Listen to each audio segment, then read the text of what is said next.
Subject to policy terms. European Union watchdogs have slapped huge fines on Apple and Meta for violating the bloc's digital competition rules. Apple was fined €500 million for preventing app makers from pointing users to cheaper options outside of its own app store. Meta was fined €200 million for requiring Facebook and Instagram users to pay a subscription if they didn't want to be shown ads on the platforms.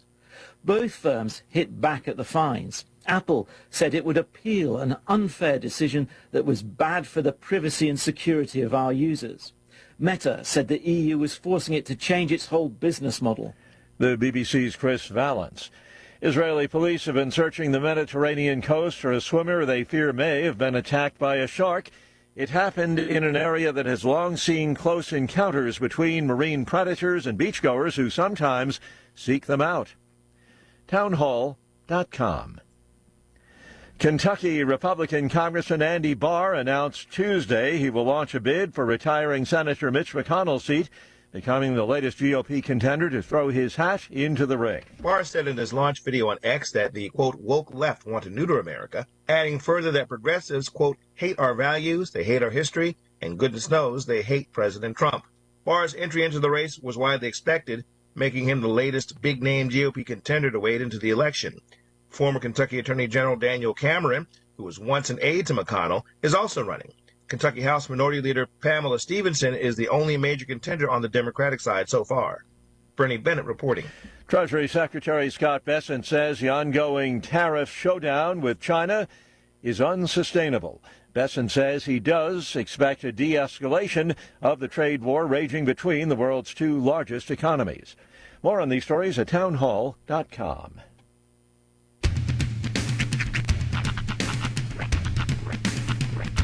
What in the wide, wide world of sports is going on here?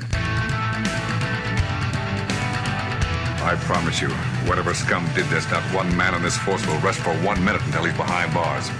Now let's grab a bite to eat. Yeah, come on. I feel the hot wind on my shoulder and the touch of a world that is older. I hit the switch and check the number.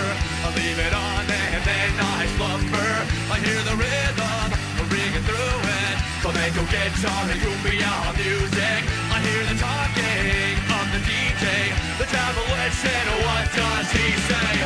I'm on a Mexican radio. I'm on a Mexican radio. Broadcasting live from high atop the J.P. White Building in downtown Roswell, New Mexico. It's Mornings with Mike Winters on 106.5 Roswell's Talk FM. Is that what I sound like when I talk? Now, here's your host, Mike Winters.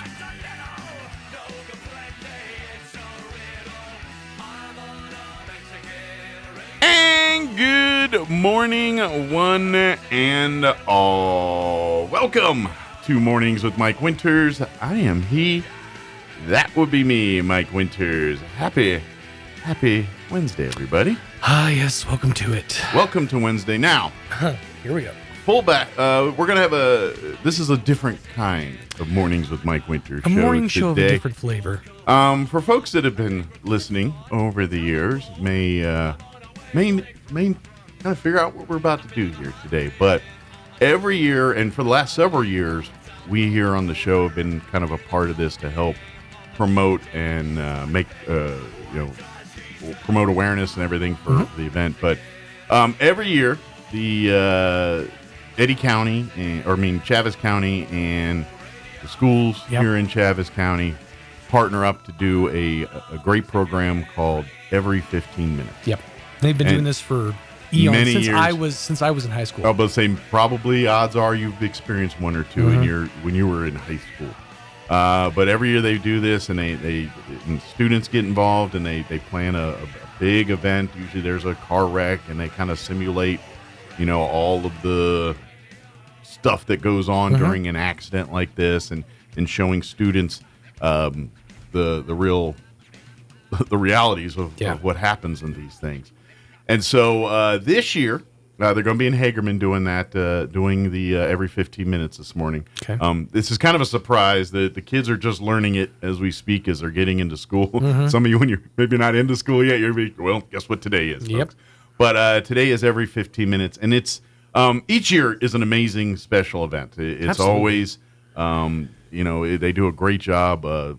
Diane Taylor and her staff do an amazing job of putting this together. Police department, fire department. And we're going to be talking with all of them today. This year, we've got kind of a special addition to the Every 15 Minutes program here, and it hits home. It's a close. We've got. We're blessed to have a person that's participating this year and his family that went through this tragedy firsthand, that have experienced it, and they are brave enough and to share their story, to use this family tragedy, multi-family tragedy, and turning it into a positive. And some of you may have remembered, especially for football, high school football fans, from Artesia back in the late, I guess, be 2018, 2019, somewhere around that time frame. Joey Lopez and Andrew Zazua, they were both Artesia Bulldog football players, great football players, important parts of the Bulldog football program in their time there. Well, the families grew up together. They had a really great relationship. The kids grew up together. They're best of friends. And unfortunately, in 2021, they were in Ruidoso having fun, partying, doing what kids do, doing it, 20-somethings do, 18, 19, But, drinking was involved, and they were in a car accident. And Andrew Zazua died in the car accident. Joey was driving. The driver, yeah. And obviously a huge tragedy. Of course. So so they are kind enough to participate in this every 15 minutes this year, and are really sharing their story and obviously using it as a cautionary tale here to remind others that no matter how good you got it, this could be you in a moment. To kind of set this up, I want Joey to explain it in his own words. So there's about 11.5-minute video that I want to play before we talk with because throughout the show today we're fortunate enough we're going to have the folks in the Roswell Fire Department. They're going to be talking to us. Obviously, the accident happened in Ruidoso, so none of our fire and police were on call for this particular accident, so they don't have that personal firsthand of this particular thing. But they've been there. They see this every day. They deal with it. They deal with it, so they're going to talk with us, share their experiences when they deal with these kinds of things and these tragedies, because they see it unfortunately on a daily basis here. We're also going to be blessed to have Joe and his mother join us in the 8 o'clock hour and talking with them, and then as the actual events are going down in Hagerman, that'll be around our 9 o'clock hour. Deputy Chief Mike Taylor will be with us, and we're kind of talking about what they're going to be experiencing at that moment, and just kind of, and obviously the RPD perspective on what they're seeing on this type of stuff. So, Roy, if you're ready, I'd like to, at this point, play, it's about 11.5-minute video, and it's Joey explaining his story to you, and I can't do it any better, so I'm just going to let him do it. So here is Joey Lopez and his story.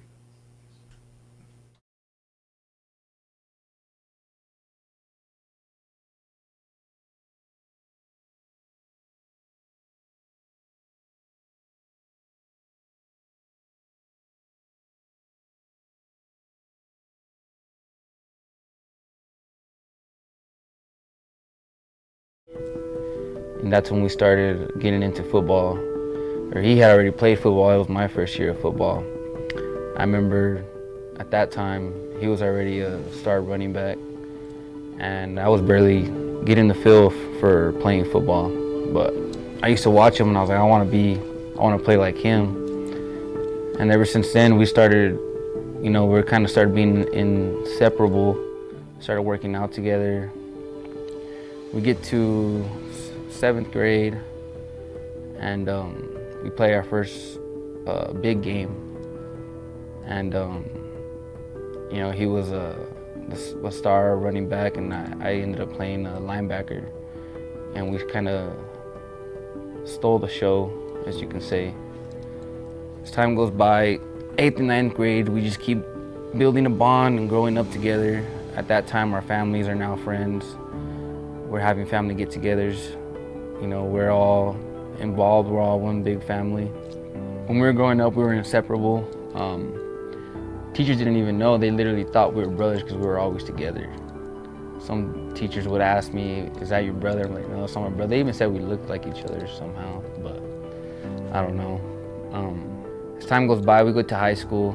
Well, actually, I made varsity as a sophomore, and he was playing both varsity and JV, and that's kind of whenever I started hanging out with the older kids, but we still kept in touch. And then he ended up having a son. His son's name is Noah. We get to 11th grade, junior year, and again we become close. I mean, we've always been close, always kept in touch, but you know, we started hanging out more again like we used to. We played basketball, we played baseball. All three, we were 3-sport athletes. And then senior year came. Me and him were always the ones that would speak to the reporters or the news. We were the captains for the team.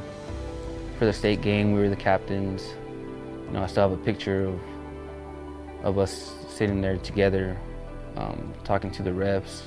His number was 48, I was 28.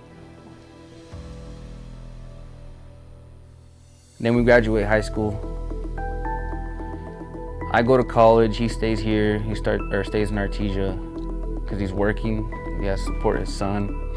And he's doing good. And we still keep in contact, and he would go up to college. And of course, he'd go and party with us, and we would drink and everything. And then I finally graduated college and moved back. And after that, now that we're living in the same place again, we're always together. You know, me, him, and a couple other friends. One day, we decided, hey, let's take a trip to Ruidoso, like 7 of us. It was actually, me and him were the last ones to leave that day. And I had told him, hey, let's go in your truck. But I got home first. So I said, hey, I'll just get my truck ready, and then I'll pick you up. So he finally got to my house.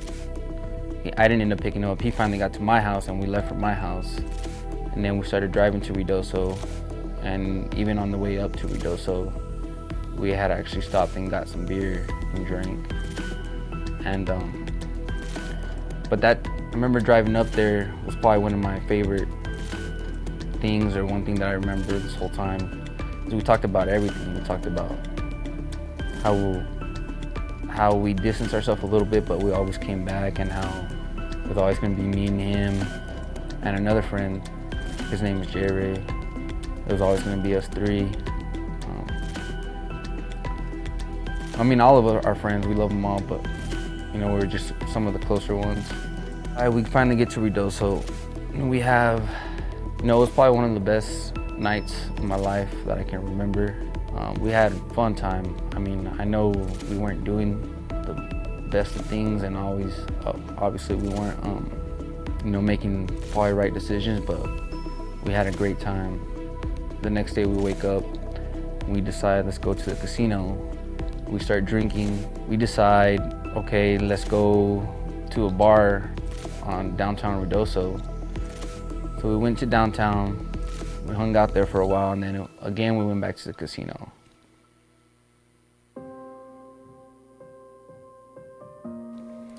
As we were leaving the casino, I decided that I was able to drive. All I remember is taking the turn left on the main road, and I don't remember nothing after that.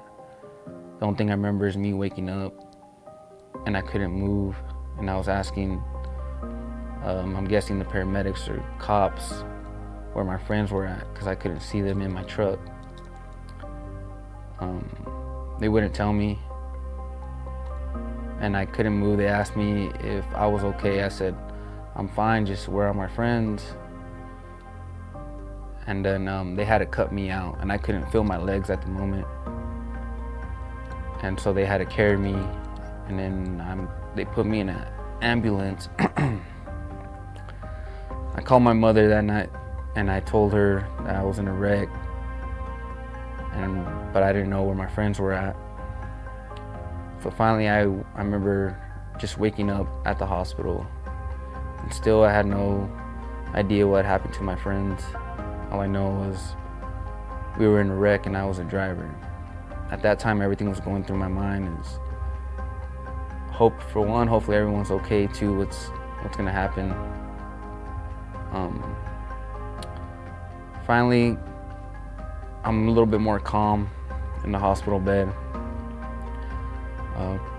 Cops get there and they tell me, first thing I told them was I just wanted a lawyer. And I still didn't know what happened until finally I talked to my friend's mom, and she's the one who told me. And I had no words. I couldn't say nothing back.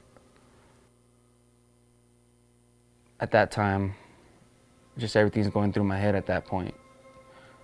How am I gonna see them? What am I gonna do? What's gonna happen to me? What about his son? I'm about to be a father. I mean, I didn't know what to think. Time goes by. I get out of the hospital. My mom asked me, she says, where do you want to go? And I said, to my friend's house. She said, are you able to? And I said, I have to. It's the first place I want to stop. So the first place I went was there. And as soon as I saw his mom, we just cried. And I don't think everybody knew exactly what happened at that moment, but some people would ask me what happened, and all I could tell them was I don't know. I don't remember. All I know is what I do know is that I got behind the wheel while I was intoxicated.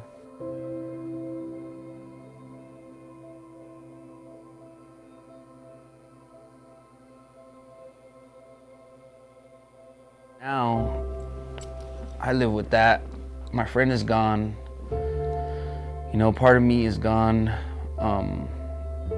Every day I see him. Every morning, every night. But what I think about the most is every day they don't see him.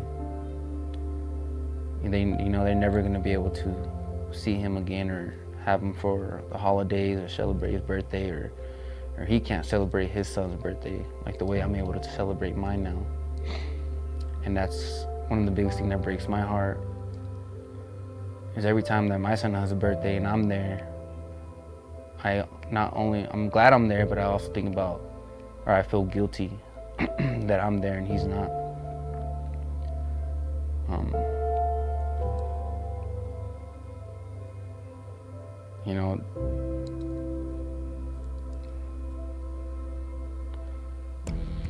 Following that, when I finally go to court because I was out on bond, and the judge sentenced me to, I was looking at 18 years. I got 2 years at halftime, which is a year in prison, and then 5 years probation. And they turned around and put me in handcuffs, and I went straight to Lincoln County Jail. Every single day that I was in that cell, all I could think about was my friend and his family. But now I live with this every day. There's a lot of things that I wish I could tell my friend that I can't tell him no more. As I mentioned before, I said I looked up to him, I still did. I still do. I wish I could tell him that. I wish I could ask him advice about being a father, because he was a great father. But most of all, I wish that his son can talk to him, and he can talk to his son, and that his family will be able to see him. In saying that, I know that I started drinking at a young age. I even started drinking before high school, and even experimenting with other drugs as well. And nowadays, I know it's easy to get your hands on it, but just because it's easy doesn't mean it's right, especially if you're underage. And even if you're of age, it doesn't mean that you should get behind the wheel while being high or intoxicated at all.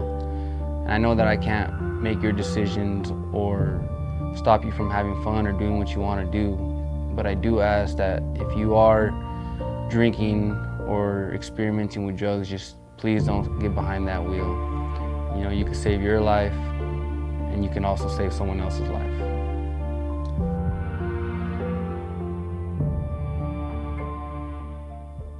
And that is the video of Joey Lopez explaining his story. For those just tuning in, we have a special edition of Mornings with Mike Winters. Today is every 15 minutes. This is a yearly program that they kind of do unannounced around somewhere in Chaves County. This morning they're going to be doing it at Hagerman High School later on this morning here, and we're devoting our show here today. Joey Lopez and his family are kind of the centerpieces for this year's every 15 minutes. So we're going to be talking with his family next hour. We're going to be talking with folks from the Roswell Fire Department here in just a few minutes.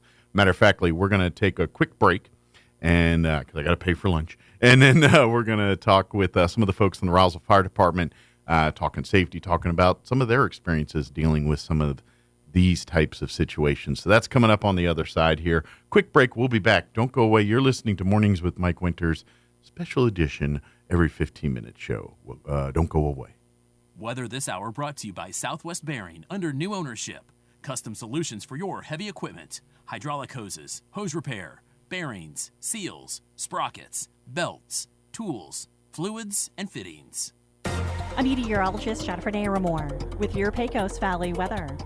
Partly to mostly cloudy conditions coming in area-wide for the early morning time. A touch of a south to southeasterly wind and our low into the mid-50s. Heading for the upper 80s, possibly 90 on Wednesday. We have a small chance for showers, maybe a rumble of thunder closer to the Artesia and Carlsbad areas by the afternoon and evening time. Dry weather on Thursday. That's your latest forecast. I'm meteorologist Jennifer Naramore. Good morning, this is Smiley Wooten at the Roswell Livestock Auction. 517 head of cattle sold on Tuesday following Easter Sunday, and limited receipts on an uneven market with good buyer attendance. Compared to last week, stocker steers sold 3 to 6 lower, heifer made steady, feeder cattle steady, packer cows and bulls $2 to $4 lower, 3 to 400 pound steers $427, $445, 3 to 400 pound heifers $405, $410, 4 to 500 pound steers $372, $427, 4 to 500 pound heifers $350, $405, 5 to 600 pound steers $342, $372, 5 to 600 pound heifers $297, $350, 6 700 pound steers $305, $342, 6 to 700 pound heifers $282 to $297, 7 to 800 pound steers $288, $305, 7 to 800 pound heifers $260, $282, packer cows $140, $150, canner and cutter cows $132, $139, packer bulls $170, $180, $50, feeder bulls $157, $163. The top half the cow-calf pairs $2,800 to $3,100 per pair. Top half the bred cows $2,400 to $2,750 per head. Expecting a bigger run for next week, and I'll talk to you next Monday morning. This is Smiley Wooten, Roswell Livestock Auction. Hey, Roswell, during these unprecedented times when others are raising prices, Roswell Ford is lowering ours with employee pricing for everyone. So you pay what we pay. Only at Roswell Ford. Make no payments for 90 days. Upside down in your current vehicle and want out early? Roswell Ford can help you get out of your trade, even if you owe thousands more than it's worth, regardless of make, miles, or condition. So you can pay what we pay today with employee pricing to all customers on new Ford cars, trucks, and SUVs. And our aggressive finance team will push to approve your credit, even if it's less than perfect. Attention business owners, Roswell Ford has a great selection of commercial vehicles, and we have them for less.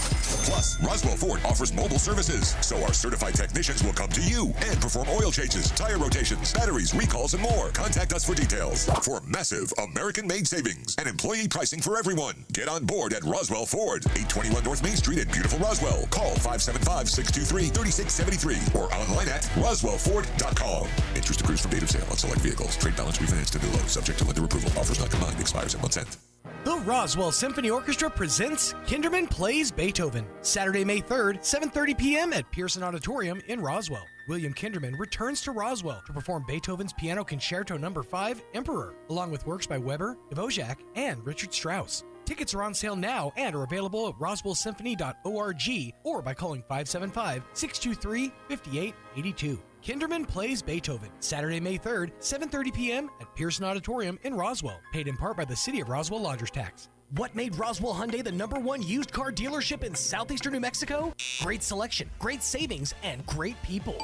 Roswell Hyundai has an amazing selection of makes, models, and model years to choose from. If you can't find it, Roswell Hyundai can get it. And Roswell Hyundai will take any trade. The experts at Roswell Hyundai will work with you to get you behind the wheel of your next dream ride. So, what makes Roswell Hyundai the #1 used car dealership in southeastern New Mexico? You do! Come check out the Used Car Supercenter only at Roswell Hyundai, 1909 West 2nd.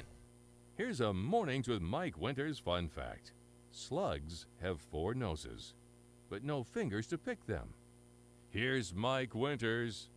And good morning. It is 28 minutes after 7 o'clock.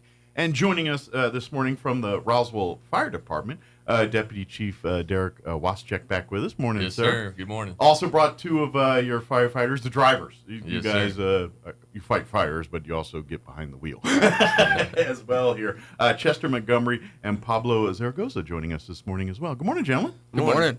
First off, thank you for joining us today. I know kind of a unique day here with every 15 minutes and things going on, but this really what they're doing here with the schools and everything, this really attests to what you guys see on a daily basis. Unfortunately, we'd love if all your jobs were just to get cats out of trees, but unfortunately that's not what most of the time you're doing as a firefighter here. Just from your perspective, how often do you come across, like, I just ballpark average, you guys on a daily shift, on say a week's worth, how many times you guys come up on a DUI accident on average? I'm going to say at least once a week, probably, right? Yeah, it's probably. And I could be lowballing that. Yeah, yeah. At least, fender benders, major accidents. We're looking around at least once every. Oh yeah, I've been up and down Main Street every day. There's one of those. Yeah, alcohol's typically involved in some of them harder crashes. Yeah, but as far as DUI stuff and all that, and I'm going to take a stab. Every time you guys come on scene, it's it's never happy. I mean, but when you get family showing up and I mean, just from your perspective, how do you guys feel when you're seeing? Because that's part of the job. You guys see stuff all the time. That's just the nature of the beast. But you're human beings. When you're seeing people, and let's face it, you guys are. I'm assuming you guys probably grew up or from this area or live, this area, so you know people. Yes, sir. And I'm going to even take a stab. There's probably from time to time you're like, I went to school with that guy, or I used to work with that guy. Yes, sir. I mean, from you guys, when you see this kind of stuff, what's kind of your emotions going through all this? I think it's best to kind of stay as cool as possible. Sure. Right. You're supposed to be the calm in the storm, so you got to keep the even keel. There can be a lot of chaos going on. The calmer that we are, calms the patient down.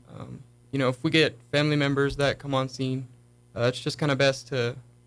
You have to be the soothing voice. Maybe even designate someone. Hey, talk to the family. Sure. Let them know the process, what we're doing, what's going on. Let you guys work and let them kind of handle the emotional stuff that's going on. Yes, sir. That's right. Particular time. What about for you, Bob? What's kind of your experiences and your feelings when you come up on things like this? Like Chester said, it's about the same. If you stay calm, you help them calm down. Sure. It's their emergency. You're there to help them.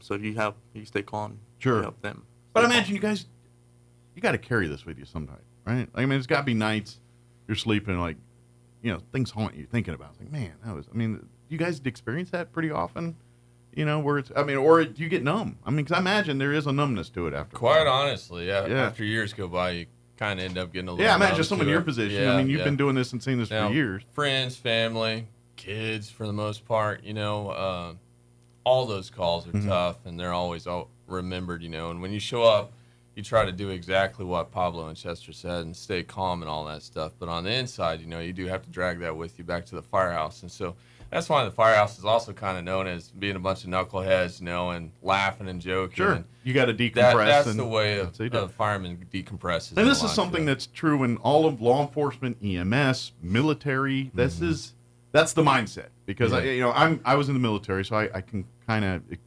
understand what you're talking about here, where you go and when you're doing things, and I was a bomb loader, and when you go and you load bombs and it's like those bombs came back and they killed somebody, that it makes you think about these guys, and then you need your people kind of help you navigate. They're extremely professional when the bells go off. Whenever they're on a call, there's not a fire department in the country that I'd rather have running on me or my family. But at the end of the day, when they get back to the firehouse, all that stuff is pretty tough, and that's kind of where all the decompressing takes place. Sure. They're kind of known to talk to each other. They don't really talk to the guys on the outside about their emotions or feeling because nobody really understands what these guys see. It's kind of hard, go and through. internally is where, and that's obviously, I know RPD, sheriffs, all them, Roswell Fire Department, that's the part of the job that you don't necessarily the public sees. No, yeah, absolutely. Where it's, yes, we're out serving the public and everything, but also there's a whole side of the department that's serving each other. That's right. And that's the part that the public doesn't see, but that's what, when you're in the firehouse and you're, and life is in there and, it's like, they kind of express a little bit of that, like when you watch TV, and there's like, because always every TV show involves fire. There's always the camaraderie of someone cooking meals at the house, and there's always the designated dirty guy. You know what I mean? Yeah. And there's a pole to slide down. Yeah, exactly. And so that's the decompression thing. It is 33% of their lives, so they spend a lot of time with their family for 20 years. Sure. We give the most athletic years of our lives to the fire service for the most part, and a third of the time, we're running stuff like this potentially once every couple of weeks at least. Every other tour, for sure, we're seeing something gnarly. And so, getting over that stuff or being able to deal with that stuff for a long enough period of time in order to make it to retirement, they got to be some knuckleheads every now and then. Absolutely. It's the nature of the beast, but that's what makes you go through.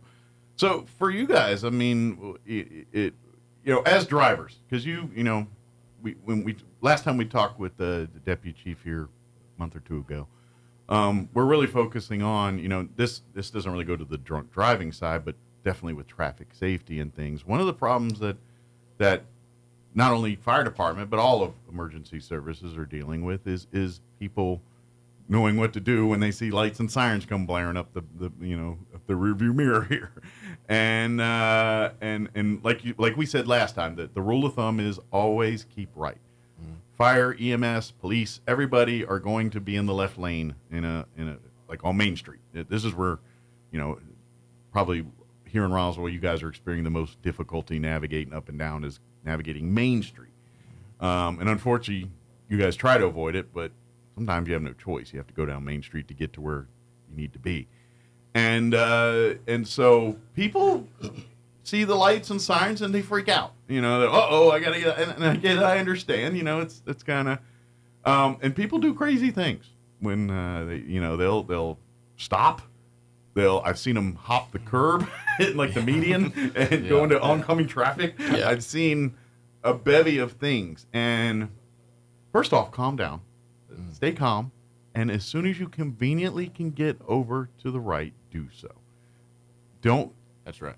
Don't create another safety issue trying to get to the right if you can't get to the right. That being said, as soon as you can, please do so. That way, fire, EMS, police, whoever's behind you can navigate onto the call here. But they're always going to be on the left. You guys are always going to be, if you're trucking down the highway, you're going to be in that left lane. Yes, sir. So yes, sir. Get to the right. Get to the right. That's your best friend here.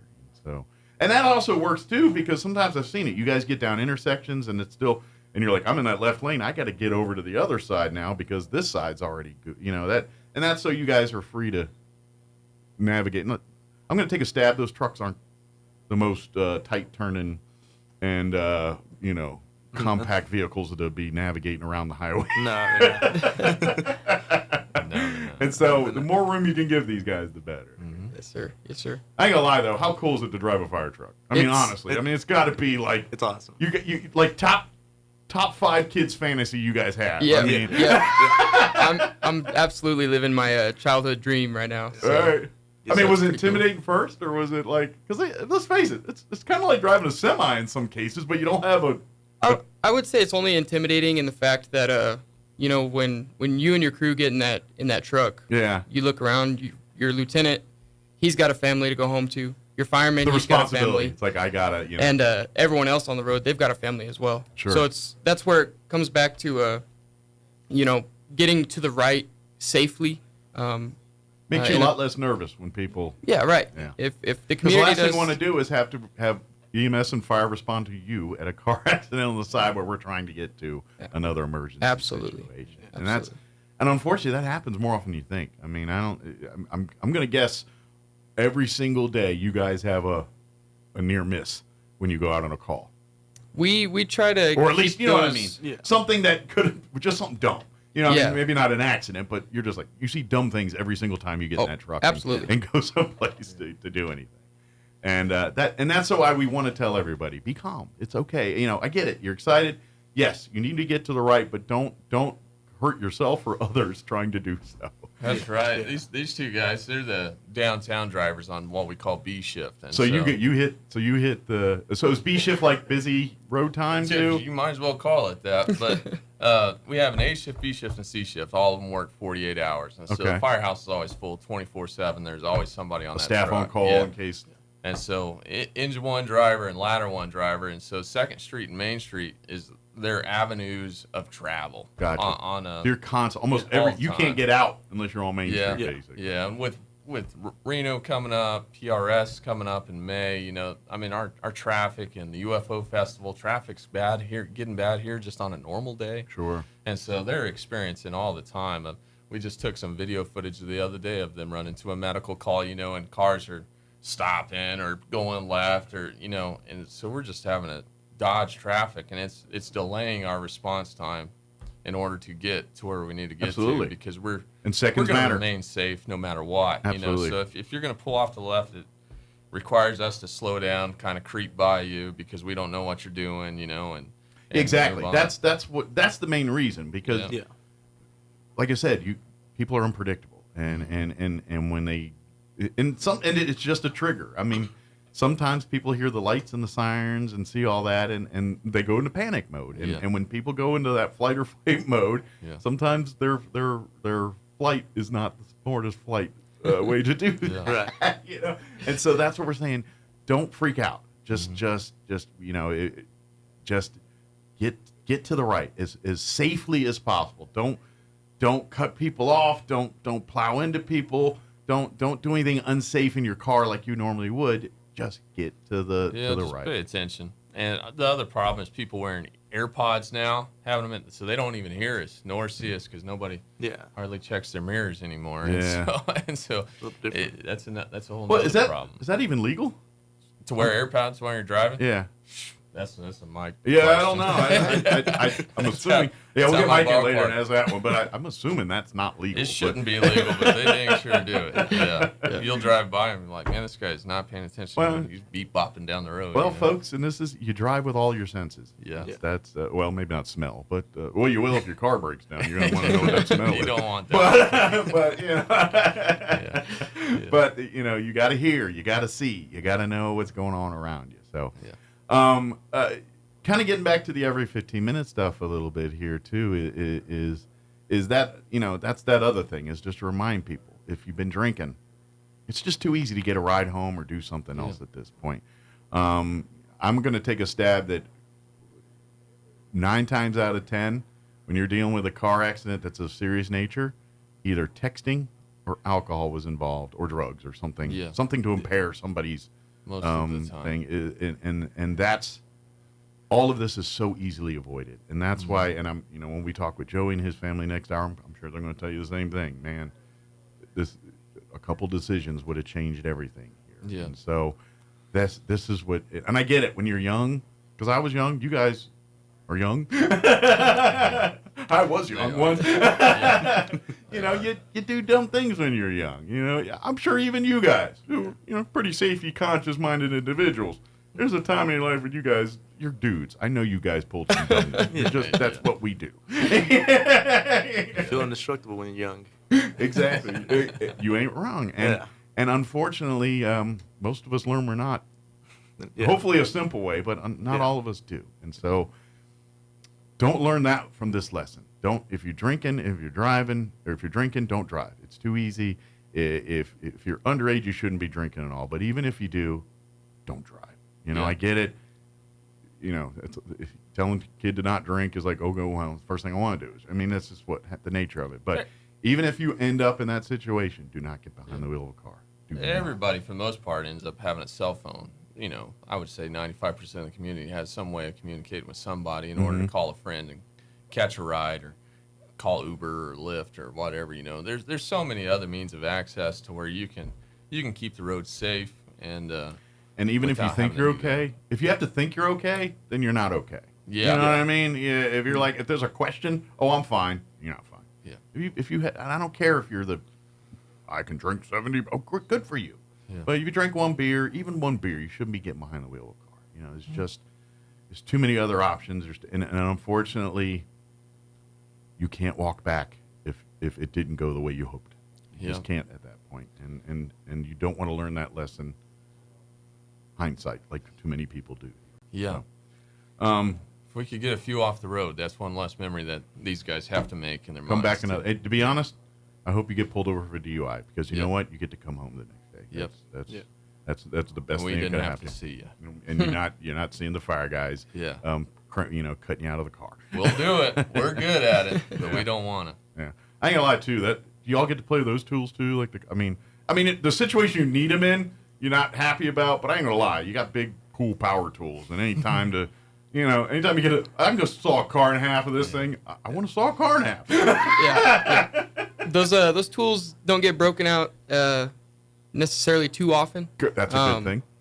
Very good thing for everyone involved. But I mean, when they do, we try to be as precise as we can and efficient, because seconds matter. Absolutely. But I ain't gonna lie. Like, if there's a junker car and you're just like, we need to train on this saw. Oh, yeah. Who doesn't want to play with the can openers? It's like, how many pieces can make this car in? Probably a couple times a month, somebody around the stations will get to break those tools out and have a good time, because at the end of the day, we're all just kids. We're firemen for a reason. We grew up seeing the red fire trucks. You got the cool toys. You're like, man, that's a big saw. Yeah. I want to use that. Yeah. And so we eventually just... Although I lose envy of you guys when I see you humping up and down the thing with the full gear on the steps and the put. That. I'm like, I don't want to be a firefighter anymore. Before we let you guys go, is there any message, anything we wanted to talk about that we just didn't get a chance to cover? Yeah, I mean, DWI stuff, recruitment's coming up. Yeah, if you're looking, there's a great career with firefighting. I mean, like, if you're looking 31st. To be part of a group, now I'll say you're going to work hard. But, But you know what?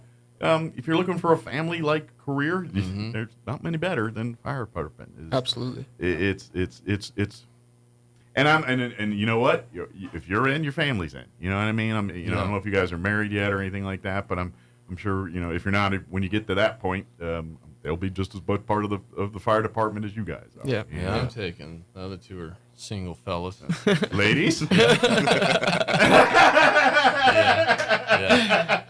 No. But it's a great job, man. You want to be a part of something great, come join the fire department. I think you can apply through the city's website, roswell-nm.gov. There's a job listings there, and there are fires under that listing. You can go there. And, of course, you can always swing by our fire department, talk to any of the firefighters, as long as they're not busy. I'm sure they love to talk to you about, what it's like being a firefighter. Absolutely. We even got a little QR code now that I think is up on the DWI banner. You scan that, it goes right to our recruitment page. Excellent. Yeah. And makes it easy for people to sign up. We'd love to have people come out. We're pretty short-handed right now. The job's exciting. And absolutely. Never know what you're going to get. It's always constant change. Yeah, you get to, if you're looking for adventure and everything, firefighters, you're going to get it, Come hop in the truck with Pablo and Chester and see all these people not pull to the right. And you'll get in shape. Exactly. Yeah. If you want to drive the big trucks and all that stuff. That's right. All that. But whatever your thing is, put it this way, they could use it if you have the aspirations. All of us as a kid wanted to be a policeman or a firefighter. If you still have that goal, or still if it didn't fade off, and when you found out about other things, please, you'll come and see and be a part of the family. Yeah, and go pay attention to every 15 minutes program this morning. This is a great program. Did you guys go through it in school? Incredible. Because it's been going on for many years. I didn't know if you guys got it, but depending on when did you get to do it? I didn't get to do it in school. You missed it? I may have been on some sort of extracurricular Sure. trip. Yeah. And it's not always in the same school, so you may have been been going on just at a different school when you were at your school. Yes. Kind of thing. Yes. Incredible program. It is. It's a great program. So thank you guys for spending time with us this morning. I guess you got to get back to the firehouse and clean something until the fire happens.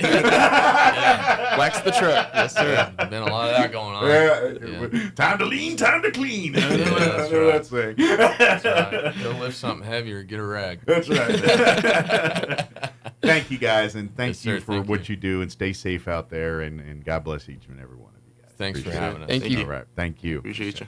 7:48. Let's do this. Let's pause for a quick commercial break, and I think we'll probably talk with Deputy Chief Mike for a few minutes before we get to the top of the hour news.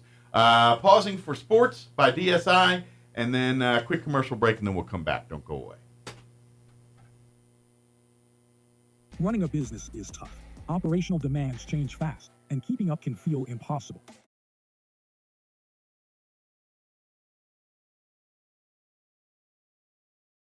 Running a business is tough. Operational demands change fast, and keeping up can feel impossible. That's where DSI comes in. We've been helping local businesses thrive for over 25 years. You might know us for printer products, but we're your one-stop shop for cutting-edge office technology. From managed IT to video security, audio-visual technology, and more, DSI has everything you need. We're flexible, local, and have the resources of a national corporation. Be more productive. Make more money. DSI, the heartbeat of business. Visit DSINM.com. On the road, no problems with Clovis.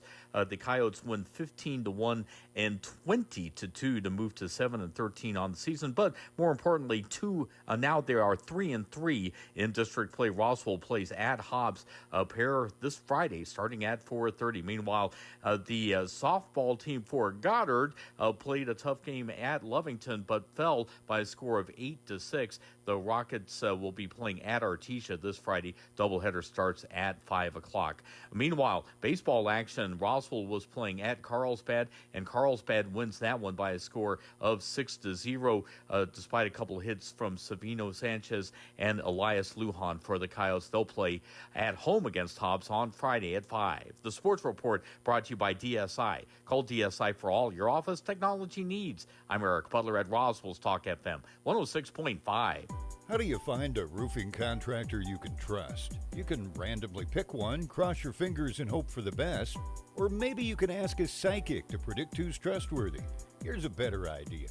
Choose one who prefers using America's most trusted roofing brand, Owens Corning. And rest easy, because Owens Corning screens their contractors for reliability, professionalism, and customer service. Why take any chances? Owens Corning, trusted contractors, proven products. For an Owens Corning preferred contractor, visit owenscorning.com/roofing. For a free estimate, give Do Right Roofing a call today, 575-623-2273. Find them fast in names and The numbers. Matanza Fest and Cinco de Mayo celebration is a party you don't want to miss. Mariachis, vendors, the Imperials Car Show, a dance, and the Matanza, a mouth-watering event and competition of savory, one-of-a-kind pork creations and real chicharrones and fresh salsa. To find out more, log on to nmmatanza.com. The Matanza Fest and Cinco de Mayo celebration at the fairgrounds in Roswell. Proceeds to support alternative education programs and paid for in part by the City of Roswell Lodgers Tax. What made Roswell Hyundai the #1 used car dealership in southeastern New Mexico? Great selection, great savings, and great people. Roswell Hyundai has an amazing selection of makes, models, and model years to choose from. If you can't find it, Roswell Hyundai can get it. And Roswell Hyundai will take any trade. The experts at Roswell Hyundai will work with you to get you behind the wheel of your next dream ride. So, what makes Roswell Hyundai the #1 used car dealership in southeastern New Mexico? You do! Come check out the Used Car Supercenter only at Roswell Hyundai, 1909 West 2nd. The Eastern New Mexico University System is proud to present One Eastern Day, sponsored by J.P. Stone Community Bank on Thursday, May 1st from 4 to 9 p.m. on the campus of Eastern New Mexico University, Roswell. Come join ENMU for a family fun night featuring food trucks, inflatables, info booths, and live music by Roswell's own Grupo Maldad from 7 to 9 p.m. Bring out the whole family May 1st to ENMU Roswell and join us for One Eastern Day. Visit roswell.enmu.edu for more information. Eastern New Mexico University. Student success. That's what we're about. Here's a Mornings with Mike Winters fun fact. Sigmund Freud once believed that cocaine could be used to help treat a morphine addiction. Mike used bacon to get over his addiction to beef. Here's Mike Winters. And good morning. Running a business it is is tough. 52 minutes Operational after demands 7 change o'clock, fast, and and keeping we up are can joined in studio. Running a business is tough. Operational demands. Deputy Police Chief here for the Roswell Police Department, Mike Taylor, with us this morning. Good morning, Yes, sir. Good morning. How are you? Thank you so much for joining us here today. It's kind of an important day here with Yes, sir. getting the word out. Every 15 minutes it's a great program, and they've been It doing is. it. And it's been out long enough where now we got people in their 30s, 40s. I remember doing it when I was in high school and Sure. things like that. And they kind of do it on a surprise here, but if you yourself never been a part of this, and we'll kind of, and this is where Mike will kind of talk with us in the 9 o'clock hour when the kids in Hagerman are kind of going through the actual event and things. We'll talk about some of the things they're experiencing that time, Correct. but they really do a good job of just kind of showing you, like it's. I'm not saying scared straight because it's not really that like don't do, because, but it really shows you the impact of everything from the crimes, the actual accident scene to the consequences afterwards of the jail and and it even shows you, like, if you're in an accident with you and one other person, how many other people are impacted by that one thing, and every 15 minutes really does a great job of kind of showing you that big impact. Correct. So the program itself, I mean, the one in Chaves County, especially, they take it from the very the onset of the accident, all the way through every facet, all the way down to court appearances, the funeral home, the cemetery. I mean, they take it from A to Z. Yeah. And even parts you don't necessarily think about. Right. And the reality of it, and just like you said a while ago, there is so many, other than just the victims of the car crash or the families, it's spread far wider than that, because Absolutely. you have first responders that arrive on these scenes. Well, guess what? They're affected as well, because most of these first responders, they have family and friends that maybe be the same age. They're seeing their own kids in there sometimes. Correct. And a lot of times on these accidents, as far as the families or the victims of such within this accident alone, it affects their families. Of course it does. Their families, their friends, and their immediate their immediate people in their bubble of life. But these first responders also, they see it, and guess what?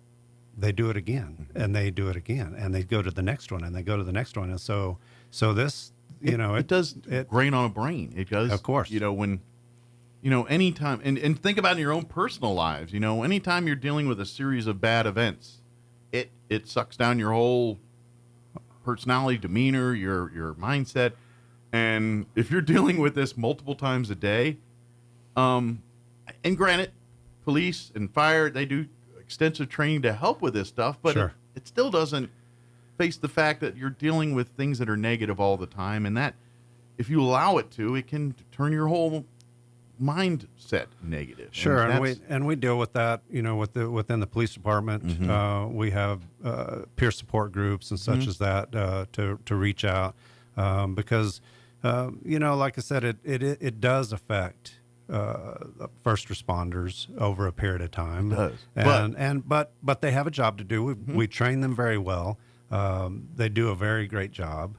And this is where the family, like when we were talking with the fire guys here earlier, that the RPD and any law enforcement agent. It's the same mindset, that same Correct. brother and sister in arms, and Sure, we're look going to go over- to, we're going to, it's same thing with veterans. When you go through crappy things together, it creates a bond that you just can't explain. Of any course other it way. does, and, Yeah. and the fire department, law enforcement, everybody works very well together. They watch over each other, they help each other, they lean on each other. And one of the big things too is as within the police department and the fire department, any of the first responders, it's their support behind the scenes as well. Their families,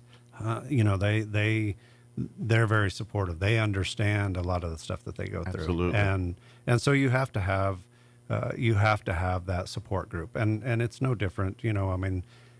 These kids that are going through this program today, like you said a while ago, it's not intended to a point to be scared straight. Yeah, it's not. or anything like that, but it does create a shock factor because a lot of these kids, they've never been through a scenario like this. Absolutely. And they've never been through this type of a situation. And so it brings a lot And of life can reality desensitize you to this stuff if Oh, you of don't course. get directly impacted Sure. by it. And It so- happens to everybody else except us. Exactly. And that's so- until it happens to us. And that's then what this program does. Is it says, it you know does. what? You're one decision away from it being you.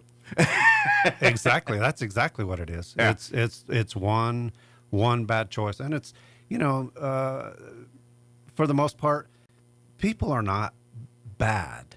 It's not bad people that bad things happen to all the times. It's a lot of people can sit there and say, well, how did that happen? That was a good family. That was a good person. Just like the ones that are coming up to speak here shortly. Exactly. Great family, great athletic family, great support group. A lot of love there. But it's just one bad decision. Absolutely. Turns the whole world and upside unfortunately, we don't have much time for here, but we'll talk with Mike here later. But unfortunately, when you're young, we make dumb decisions when we're young. We just do. It's part of the growing up process. Yeah. We're all going to do it. We just got to kind of make sure we don't make the ones that we can't walk right. back. And that's what this program is based on. Yeah. It's to bring reality to the situation and bring awareness. Absolutely. Yes. So, Mike, we're going to bring you back here in the 9 Awesome. o'clock as we get kind of closer to when the actual events in Hagerman Sure. are going down. We'll kind of explain what folks are, what their experience at the time. Obviously, we're not there, so we don't know by moment, but we Correct. can kind of explain some of the different aspects of what they're going through. Sure. Stuff too. So, thank you, Chief. We appreciate it. We'll Yes, see you sir. here in a little bit. All righty. It is closing in on 8 o'clock. We're going to pause for news, and then we're going to come back on the other side. We're going to have Joey and his wife, Alma, join us here on Mother. I'm sorry, that's your wife. Mother, I'm sorry. Alma. I was talking too fast. Will join us here on the other side. Don't go away. You're listening to 106.5 Roswell's Talk FM, KEND, Roswell, New Mexico. He is certainly no fan of the Federal Reserve Chairman, but President Trump says as far as he is concerned, Jerome Powell's job is safe. I have no intention of firing him. I would like to see him be a little more active in terms of his idea to lower interest rates. This is a perfect time to lower interest rates. The president's statement is music to the ears of Wall Street. The benchmarks trading sharply higher this morning. Southern New Jersey is burning, a huge wildfire in Ocean County near the Jersey Shore. Earlier, the blaze forced several thousand evacuations, also closed a stretch of the Garden State Parkway, which has since reopened. The Doge mentality arrives at the Department of State.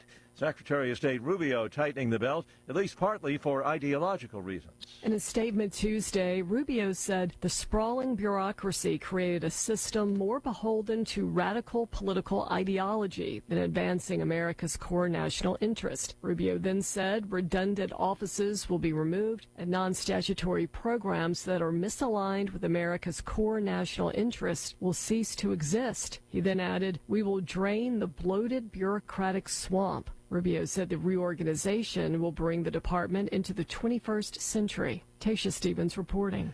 Pennsylvania Governor Josh Shapiro describes President Trump as being very gracious during a phone chat over the weekend. Mr. Trump called Shapiro to talk about the recent arson attack on the Pennsylvania governor's mansion in Harrisburg. They spoke for about 15 minutes, discussing the attack as well as a host of other topics. And watching Wall Street this morning, stocks are sharply higher. The Dow is up just over 1,000 points, for a gain of more than 2.5%. The Nasdaq ahead 632, and the S&P is up 159. More on these stories at townhall.com. Here's an important message from the Diabetes Solution Center. Do you like pricking your fingers to test your blood sugar levels? No one does, but it's important to maintain your health. And now, by wearing a small remote device called a continuous glucose monitor, or CGM, you don't need to prick your fingers anymore. It's easy to use and helps you make more accurate diabetes treatment decisions. If you are testing your blood sugar 3 or more times daily, injecting insulin, or using an insulin pump, call the Diabetes Solution Center right now. And if you have Medicare or most major insurance coverage, you may be able to get a new CGM at little to no out-of-pocket cost. Shipping is free, and we'll even bill your insurance company for you. If you are testing your blood sugar 3 or more times daily, injecting insulin, or using an insulin pump, call the Diabetes Solution Center right now to learn how to end the painful finger sticks and get your own continuous glucose monitor, or CGM, at little to no out-of-pocket cost. It seems authorities in the Dominican Republic have had it with mass migration from that troubled country right next door. Haiti and the Dominican Republic share the Caribbean island of Hispaniola, and the crisis on one side has seen a surge in migration to the other. The Dominicans have responded with ever tougher measures. More than 80,000 Haitians were deported in the first 3 months of this year, and the government plans to extend a border wall. Now it's also raiding hospitals to expel people seeking care they can't get in Haiti. More than half the 87 women deported on Monday were pregnant. The rest had recently given birth. And that's BBC correspondent James Reed. Officials from Britain, the U.S., European nations, and Ukraine were supposed to meet in London today, pushing for a peace deal between Moscow and Kiev. However, at the last minute, the meeting was canceled. A scheduling conflict kept Secretary of State Marco Rubio from planning to attend those discussions. News and analysis at townhall.com. The goal, to make America healthy again. U.S. health officials plan to work on removing petroleum-based colors from the nation's food supply. That would trigger an overhaul of products on U.S. grocery store shelves. The plan was announced by Food and Drug Administration Commissioner Marty McCary. And today, we are removing these petroleum-based chemicals from their food supply. The FDA currently allows 36 color additives, including 8 synthetic dyes. In January, the agency banned the color known as Red 3. Food producers would likely replace the dyes with natural substitutes. Haya Panjwani, Washington. Environmental researchers warn that harmful bleaching of the world's coral has now grown to include 84% of the ocean's reefs. It's said to be the most intense event of its kind in recorded history, the research conducted by the International Coral Reef Initiative. More on these stories at townhall.com.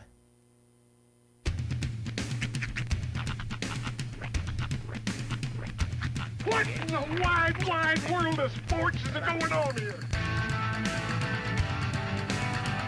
I promise you, whatever scum did this, not one man in this force will rest for 1 minute until he's behind bars. Now let's grab a bite to eat. Yeah, come on. I feel the hot wind on my shoulder and the touch of a world that is older. I hit the switch and check the number. I leave it on and then I slumber. I hear the rhythm ringing through it. Flamenco guitar and cumbia music. I hear the talking of the DJ. The travel and what does he say? I'm on a Mexican radio. I'm on a Mexican radio. Broadcasting live from high atop the J.P. White Building in downtown Roswell, New Mexico.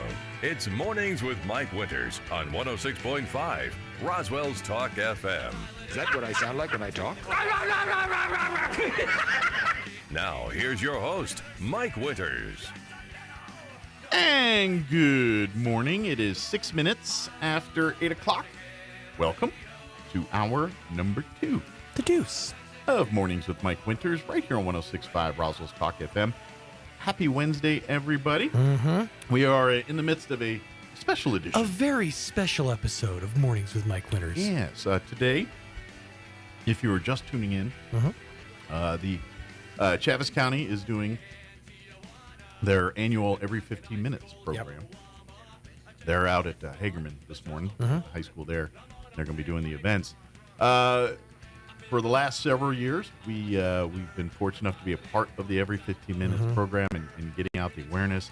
If you're not familiar with this program, it is one they've been doing for years. But they do every year. I was in high school. They did this program. Yeah, I've never personally experienced it, but like you got to go through it. And it's basically they take you every aspect of a drunk driving accident. So basically, every 15 minutes throughout the school day, one student is just pulled out of class. And that's the one student that statistically every 15 minutes dies in a drunk driving accident. And that student is then taken through and put through a course.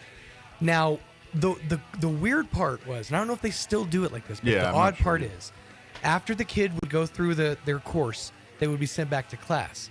However, they would, I can't remember if they painted their face white. I do remember they kind of, I think they couldn't over the years. interact with any kids, any ghost, students throughout the rest of the day. They were allowed to do their studies, but they couldn't interact because they were, essentially off. Yeah. And then I was never, pulled, but it was a very surreal experience because. But then they also experience everything from like the court cases to the lot of videos, to the coroner, the morgue, all that stuff. They put you through the whole drunk goggles thing. Yeah, they get the full experience to see, and it's a really great program. But for this year, we have a special addition cadre of to it. For folks that may remember, and our guest this hour will be that person, Joey Lopez. He basically he was with Artesia Bulldogs football. Him and his best friend Andres Azul, Andy. They had it all for them, everything going, and because of a weekend in Ruidoso making some bad decisions, we lost Andy. Yeah, and Jacob. Joey was behind the wheel here, and he's dealing with that impact. Him and his family, and it's a great tragedy. He says it. He says it in the video. It's something that you never let go of. I did. We started the show by playing his about 11 and a half minute video, sharing his story. I might try to work it in next hour as well too for the. See if we can also post it up over on the. We'll put Facebook it up on our page. video stream here this morning as a link you can watch yourself too here, but this hour we're going to talk with Joey and his mom Alma, and they're kind enough to speak with us today. And this is the part that I've got so much respect for him and his family for. Absolutely. Tragedies happen. And it's a tragedy for everybody. Families were close. This is just as bad all the way around. I mean, these are never good, but this is just extra bad. Yeah. And the way Joey and his family are handling this, you can't. The nothing horrific thing that happened and turn it into a positive and make taking something ownership of it. And doing. Yeah, it takes courage for sure. Making it right as best as you can, because you can't walk back a lot of the things we're talking about. Right. All you can do is move on and try to learn from it, be better. And Joey and his family seem to be doing exactly that the best way they can. And so I've got nothing but respect for them. Absolutely. So we are going to be fortunate to have Joey and his mother, Alma Martinez, join us here in just a bit to talk with us about their experiences and their things and sharing their stuff. And so we're very thankful for them. Absolutely. Appreciate that. So we're continuing our every 15 minutes this hour. Our hour this hour will be devoted to talking to Joey, his mom. And then we hope you stick around for that, because I think, and if you do, I know their kids are in school now, but maybe after school, if they're not experiencing this, maybe point them to our videos and stuff and sit down with your kids and watch this stuff later tonight if you get a chance, or when you get a chance, because at the end of the day, they're doing this so you don't have to. Oh, absolutely. This is why they do. And as I mentioned, it is a very special episode. So stay tuned next hour, because the boys are going to take a very special trip to Mr. Hooper's bike shop. Things get heated. We'll just leave it at that. On that note, it is 11 minutes after 8. Let's take a gander at your weather. I'm meteorologist Jennifer Naramore with your Pecos Valley weather. Partly to mostly cloudy conditions coming in area-wide for the early morning time. A touch of a south to southeasterly wind and our low into the mid-50s. Heading for the upper 80s, possibly 90 on Wednesday. We have a small chance for showers, maybe a rumble of thunder closer to the Artesia and Carlsbad areas by the afternoon and evening time. Dry weather on Thursday. That's your latest forecast. I'm meteorologist Jennifer Naramore. Thank you, Jennifer. Currently 61 degrees here in Roswell. A little overcast, too. Humidity is at 81%. Southeast winds at 8 miles per hour. We are looking at another warm one today, pushing 90, 89 officially, but the clouds will be hanging out through mid-morning. The sun will come out. South winds today, 5 to 10 early, increasing 15 to 20 for the afternoon. Tonight, we're looking at clear skies and an overnight low of 52. South winds 15 to 20. They'll drop down 5 to 10 after midnight. Sunny on Thursday and a high of 88. Once again, warm. South winds 5 to 10 miles per hour. Thursday night, clear, overnight low of 50. Winds will be out of the south, 5 to 15 miles per hour. Friday, another warm day, sunny skies, 87 for a high. West winds 5 to 15 miles per hour. And then Friday night, we're looking at a 30% chance at some rain, slight chance of showers and some thunderstorms, mainly after 9 p.m. Mostly cloudy, overnight low of 58. We're looking at a 40% chance at showers and thunderstorms Saturday, partly cloudy and 84. And then Sunday, mostly sunny, 88. And then mid-80s for Monday, about 80 for Tuesday next week. Okay, we're going to take, it is 12 minutes after 8. We're going to take a 3.5-minute break. And then on the other side, Joey Lopez and his mother, Alma Martinez, will join us talking every 15 minutes and everything going on here today at Hagerman High. Don't go away. You're listening to Mornings with Mike Winters. Did you know almost 75% of the time we're replacing a roof, something totally weird or unexpected or bizarre happens? Jennifer here again from Trustmark Roofing, and I want you to know that we are always prepared for the unexpected. That's why we always have project superintendent on site at your home at all times to handle those weird, bizarre things as they pop up. Things like an unexpected layer of wood shake shingles under your shingles or rotted out decking boards, problems with flashing or ridges or missing supplies that somebody needs to chase down. These are the kinds of problems that normally grind the crews from other roofing companies to a halt and delay the project. But not with our super awesome superintendent there. He's equipped to handle any problem and keep the project moving along smoothly. Just one more way we do things better at Trustmark Roofing. If you have any roofing needs, call us at 575-755-ROOF or find us online at trustmarkroofpros.com. Trustmark Roofing, we put people first. Maybe your AC unit needs a little tender loving care. If you don't know where to turn, then you don't know Jack. Fergalicious. In fact, they're downright funky. Fergalicious. Let the boys at Fergie's Plumbing and Heating get your AC unit ice cold, just like some of my lady friends. Don't let any fool make you lose your cool. Fergie's Plumbing and Heating. If you don't know Fergie, then you don't know Jack. 632-2660. Fergalicious. What made Roswell Hyundai the #1 used car dealership in southeastern New Mexico? Great selection, great savings, and great people. Roswell Hyundai has an amazing selection of makes, models, and model years to choose from. If you can't find it, Roswell Hyundai can get it. And Roswell Hyundai will take any trade. The experts at Roswell Hyundai will work with you to get you behind the wheel of your next dream ride. So, what makes Roswell Hyundai the #1 used car dealership in southeastern New Mexico? You do! Come check out the Used Car Supercenter only at Roswell Hyundai, 1909 West 2nd. Picture this. You're behind the wheel of a John Deere compact tractor. You're effortlessly breaking ground, moving piles of rocks just by moving a lever, and enjoying the sun as you clear brush across your pasture. We could keep trying to put you in the moment, but to really understand what this feels like, you just have to get in the seat. Stop by Pecos Valley Equipment in Artesia and Roswell, or visit us online at pecosvalleyequipment.com.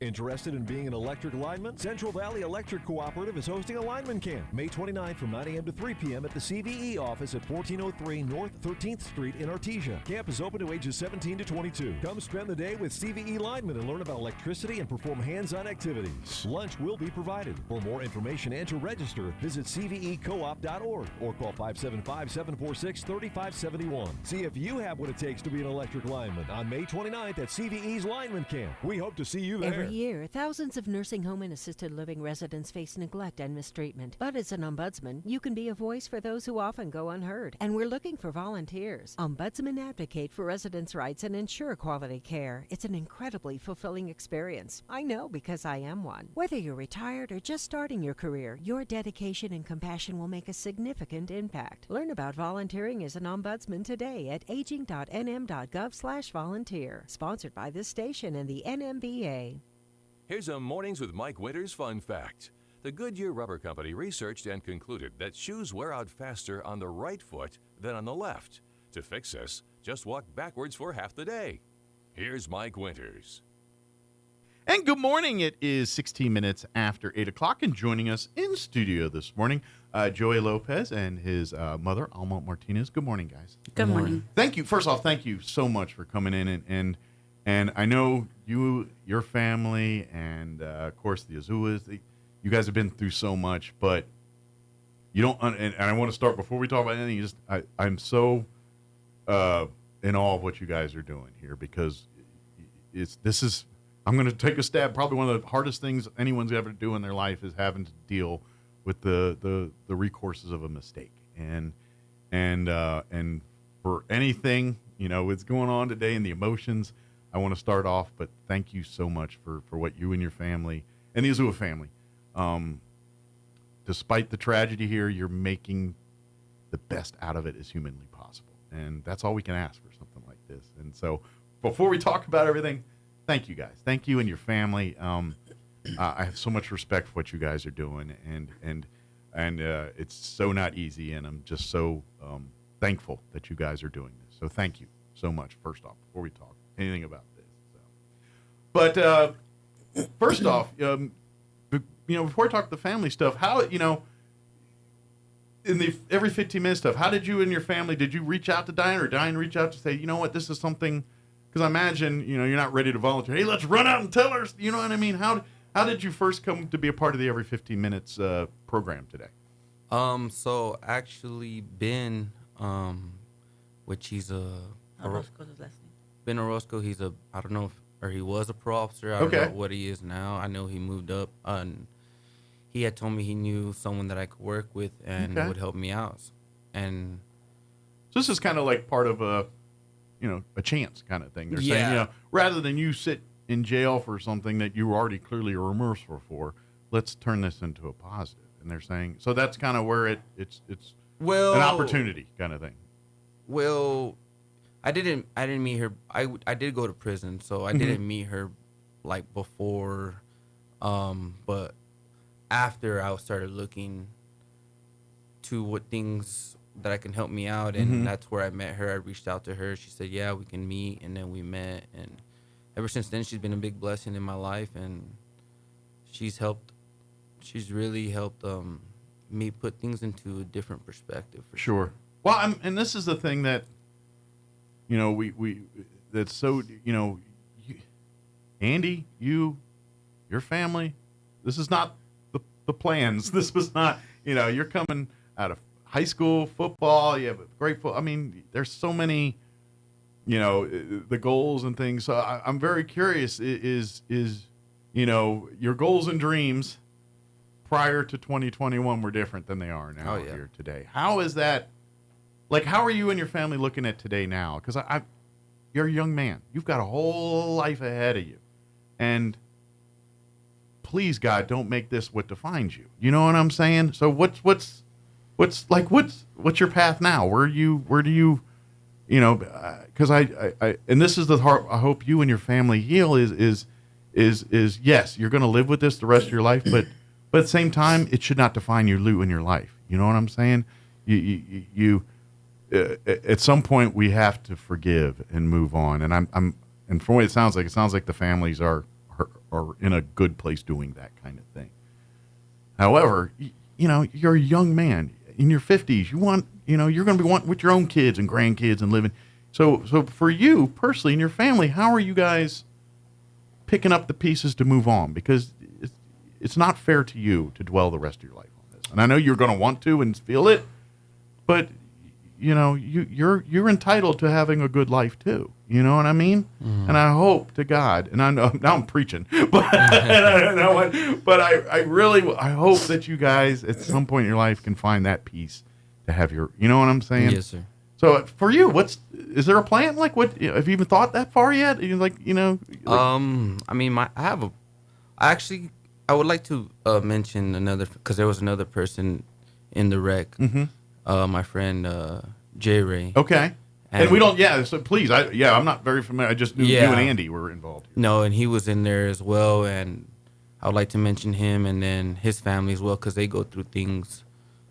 They were there dealing with it too. Yes, sir. Yeah. I mean, they deal with everything that we deal with, But well, and this is something that and you explain it in the video, and we played the video, and we'll try to get it in here, and we'll put a link for folks to, because Joey, that's the best. You did a very great job of explaining that, and I don't want to make you go through that 3 times to explain all it. Go watch this video. Yeah. But that's something that you very clearly state in the video is all 3 of you were partying. Mm-hmm. You just happen to be the guy behind the wheel. So, and this is where, and I think this is where the families have come to say, look, this was, yes, you're taking all the heat because you were behind the wheel, but this was a group. All 3 of you made poor choices that day. Mm-hmm. I'm going to say, and I'm not trying to place blames or anything else, but that's where we want to remind folks that it's you just happen to be the unlucky person behind the wheel. It could. I'm taking a stab. It could have been Andy or anyone that could have been behind the wheel. But either way, none of y'all should have been behind. And that's kind of the lesson we want to, when we talk about this stuff is none of y'all plan to do that. None of y'all, and I'm sure none of y'all, and that's you are because I'm going to take a stab. Prior to that, you were like everybody else. That never happens to us. That happens to other people. That's, you see it all the time. I'm going to take, maybe even went through an every 15 minutes program at some point in your school career or anything like it, but you still don't, it's always somebody else. Yeah. And so, for you guys and I'm very curious. And if you don't, because thank God you guys are as a family healing and all that, but what kind of impact did that have? I mean, was there a point where the families were adversarial here, or was it pretty much love the whole time? I mean, within reason, you know what I'm saying. No, so I mean, I don't know exactly how what they go through every single day. Sure. So I do believe that there's some days where they wake up mad. Well, as a mom, last thing you want to do is outlive your kids. That's not supposed to happen. No parents are supposed to outlive their kids. That's wrong. And when that happens, and I'm going to take a stab. Yes, they probably forgive you and love you and everything else. Mm-hmm. But yes, they are grieving people. Their parents, they lost their son. Exactly. And from my understanding, Andy has a child as well too. So now that child lost a dad, and that's what you're living with. And I know it tears you up every day. I just hope there's that place where it doesn't hurt so much anymore, where there's, and I was curious because of your closeness with Andy, and I'm going to take a guess that you probably feel like you want to take a little ownership in helping raise his son a little bit. I'm gonna just, you know what I mean? I guess I got the feeling you're like, I want to be involved in this kid's life some way, shape, or form, right? Yes, I do want to be involved, and I do speak to him, and I just don't want to cross a boundary. I can understand that. Yeah, you don't want to, but at the same time, because it really is like y'all were thick, right? As family, like together, y'all did everything together. If there's a picnic, party, cookout, whatever, family, Easter, whatever it is, you guys are hooking up together as families. And when something like that happens, but then again, that same strength is what's going to help. Like, I'm so glad that despite, there's always going to be, you can't avoid that. It's just human nature. But the fact that everyone is helping each other, and I hope that's what makes the family stronger. Like what's going to make your life all right and what's going to make your life and everyone's involved is the fact that it's about the love and it's about the understanding. And like you said, it's a mistake. This is a mistake. No one came in that day saying one of us is not coming home today. Right. No one ever did that. And it's so great that as a family, it's hard to understand that, but you learn that. And so I just praying, for more peace for you guys and all this stuff and dealing with it. But has it gotten easier at all? Now it's been, about 4 years now? It was 2021 when in Rio Doce. 4 years down the road, yes.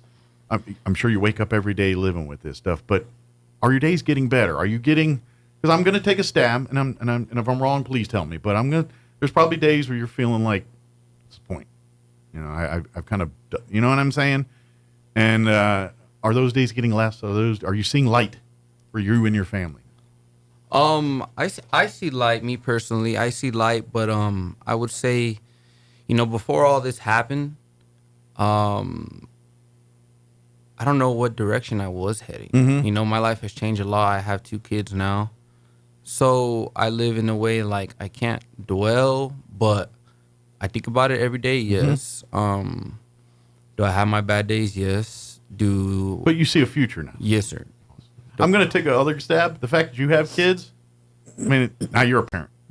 Your priorities change, Yeah. And so, and I'm going to take a stab that your kids you're going to make darn sure that, you know what I'm saying? Yeah. You're going to be like, look, I made the mistake. Yeah. You will not make this mistake. And I will, you might even get a little helicopter parent over that one. I'm going to take a stab.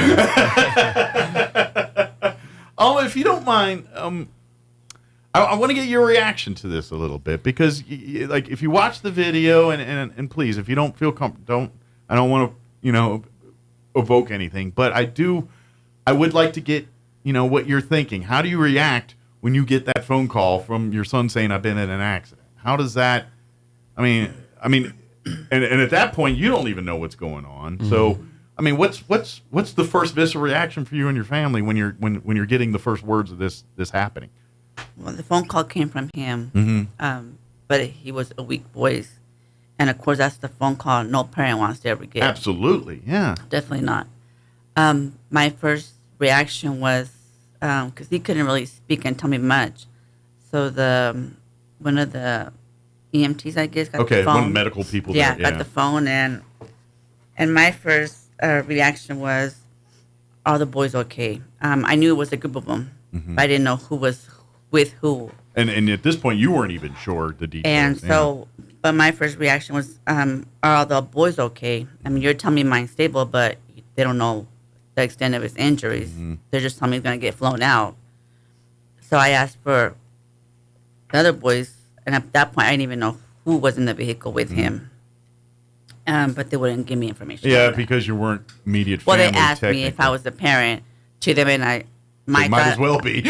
Well, my thought, I said, well, yeah. That's exactly how I felt. I'm not by blood, but by everything else. Exactly. Yeah. But they wouldn't tell me information. So, but that is, and honestly, my day that day, I think I was more shocked. Sure.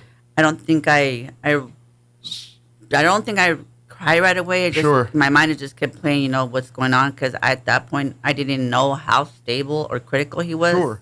You're just you're hoping everybody's alive at this point. You're not worried. Exactly. But once the details of the thing going down, what's kind of, was it always are you the one that have to break the news to Andy's family that's going on? No. Or they actually, when I was at the hospital already, and I finally got to see him, and I saw how hurt he was, and then we noticed J-Ray got flown in in El Paso around the same time. Sandy gave me the call and actually told me her son didn't make it. So she called me to check on my son, and also let me know that her son didn't make it. Oh man.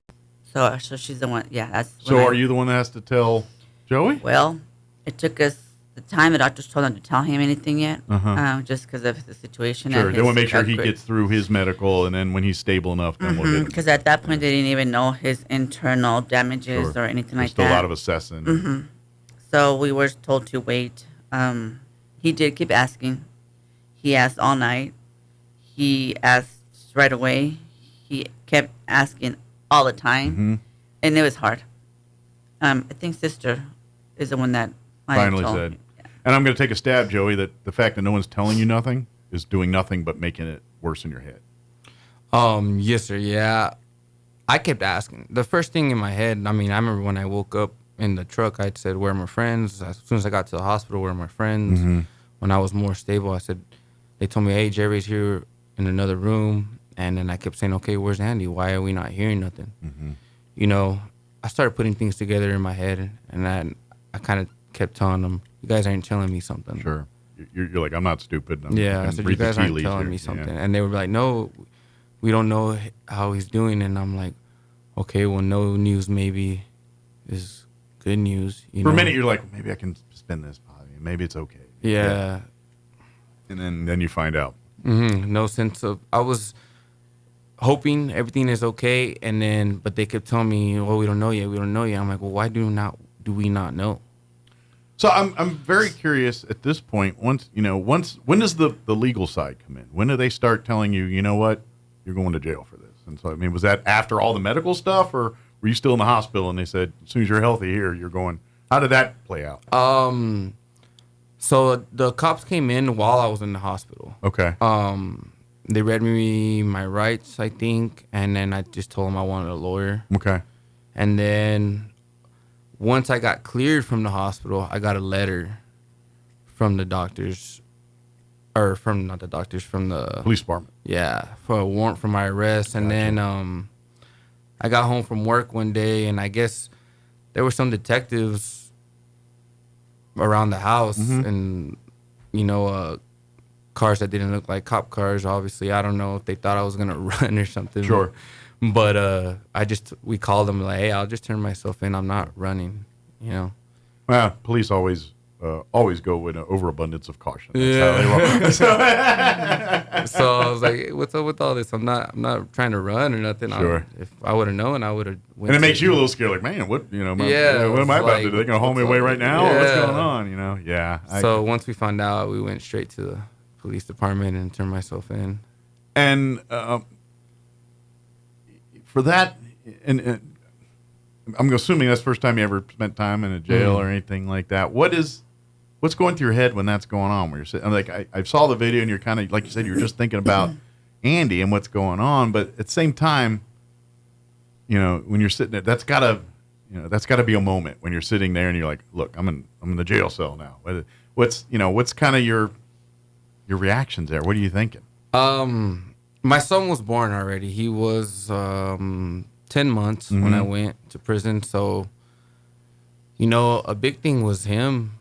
I'm sitting there thinking about, in the video I said I think about Andy because for some reason he was heavy on my mind.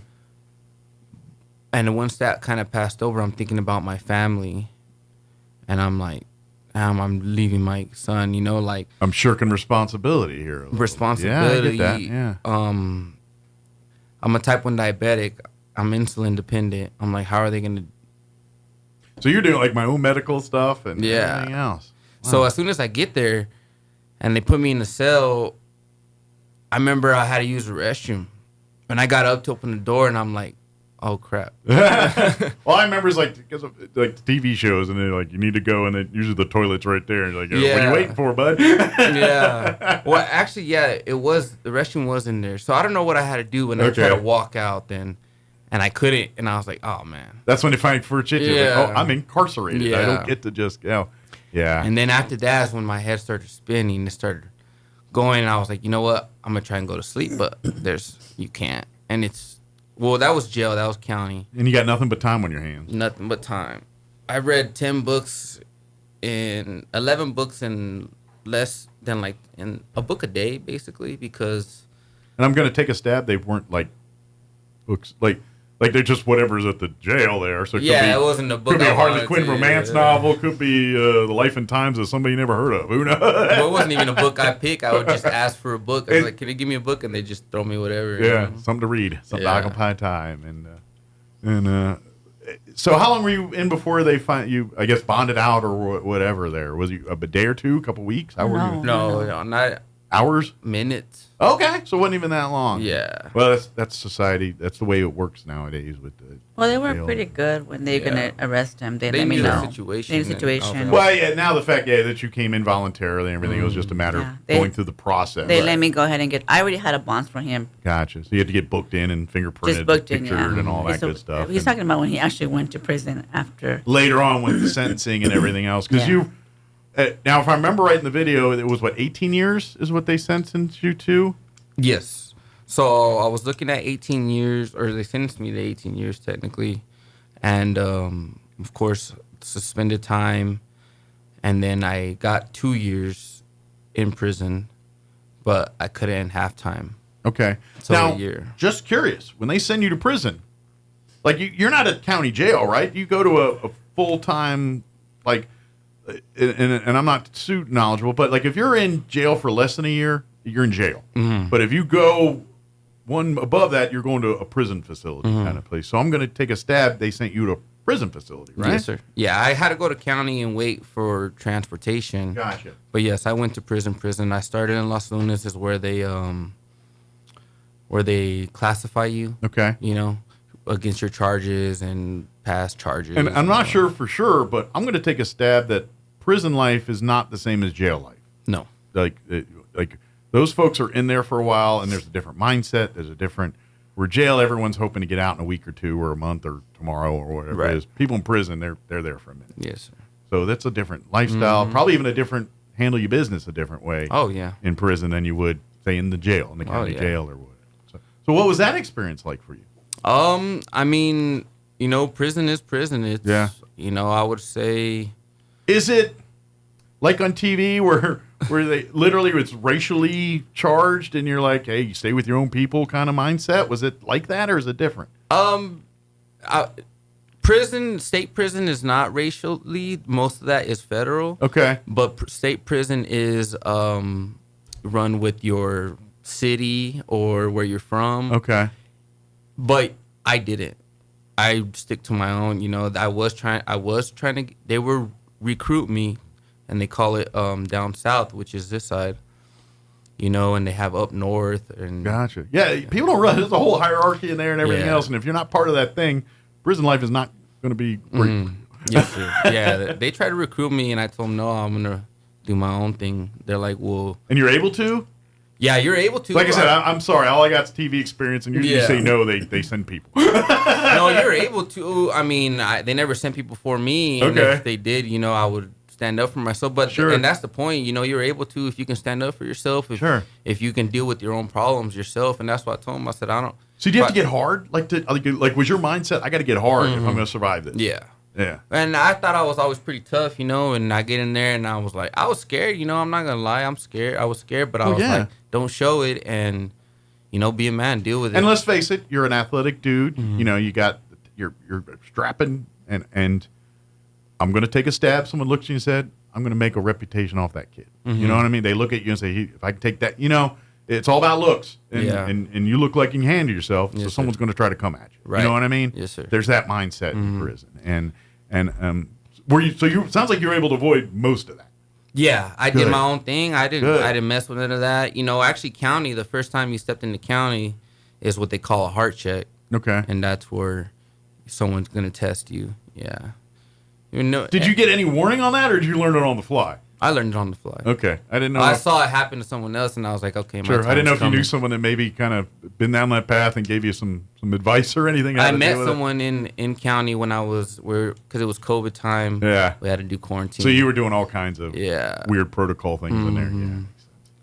And I met someone in there who kind of told me about the ropes, you know, that had already been to prison and been in that county. So. Sure. So you said total time was about a year. You A spent year. Yes, sir. after all said and done, and then and your kind of sentences. And this is part of what you're doing now. Is part of all that stuff, which to me is smart. I mean, I mean, let's face it. I don't see sitting you in prison for 18 years is going to solve anything. You know what I mean? That doesn't. It's just going to make you worse, institutionalize you, probably turn you into something worse than you are now, and nothing's left to learn. Where at least with this, you get to come out, you share your stories, and people heal. People, and you heal, and that's the important thing too. And all of this stuff and the tragedy, and we're going to miss Andy for the rest of our lives and all of this stuff. But you got to remember, you're a young man. You get this should not be what defines you, and you get to do that. And so I'm so glad that you end up just doing a year, and you're doing. And I know today this don't feel like a good thing, and because no one wants to share their own tragedies over and over again. But yes, sir. Please take comfort as a family knowing that I'm hoping you guys talking today and everything else you've been doing and will continue to do is going to prevent families from dealing with what you guys are dealing with. Right. And I'm going to take another stab that if it was lesser families, I don't know if you'd come through on this. I think the strength that the fact that you guys have so much love for each other and and the families are so intertwined, and even after tragedy, you still have the love. That's all that matters, man. That's what's going to get you guys through this. That's what's going to make this okay at the end of the day. And for that, I'm so happy for you guys in that aspect, that I think you guys are getting another chance. And I think, Joey, just for and I'm curious, what do you do for a line of work and stuff now? Do you like, what pays the bills for you? So actually, I am a salesman for an oil field company at American Safety, a sales rep. Yes, sir. And is this something you want to keep doing? Is this like your thing, or is this to get to the next thing? I mean, I look for opportunities every day. Sure. I've always had that mindset. I also have my own business, and I want to grow that. Okay. Hopefully, of course, I would love to just do one job. I'm technically work 2 jobs right now. What's your business? I have 2 dump trucks and a belly dump. Okay. Yes, sir. We're actually working here in Roswell, help cleaning up right now. Nice. So I just got a side gig. Yes, sir. Good deal. So do you own your own dump trucks and everything? Yes, sir. Because they ain't cheap. No, my mom's helped me out. So it's a family business. Yes, sir. I don't really deal with it. I have a lot of my own. Right. She's like, I got no problems. I'll help you here, but you better run it. I have my own. Do you drive and everything too? Or are you a driver? No, sir. Because I just run the business? Yeah, I just run the business, and me and my cousin co-owners. Okay. But he drives. And are you allowed to drive now, or are you still at a point where you're not allowed to? Oh, I can drive. Okay, I didn't even think about that. I do have an interlock, though. Gotcha. Yes, so sir. you got to do the How long do you have to do that for? I have 4 months left. I'll have it for 2 years. Okay.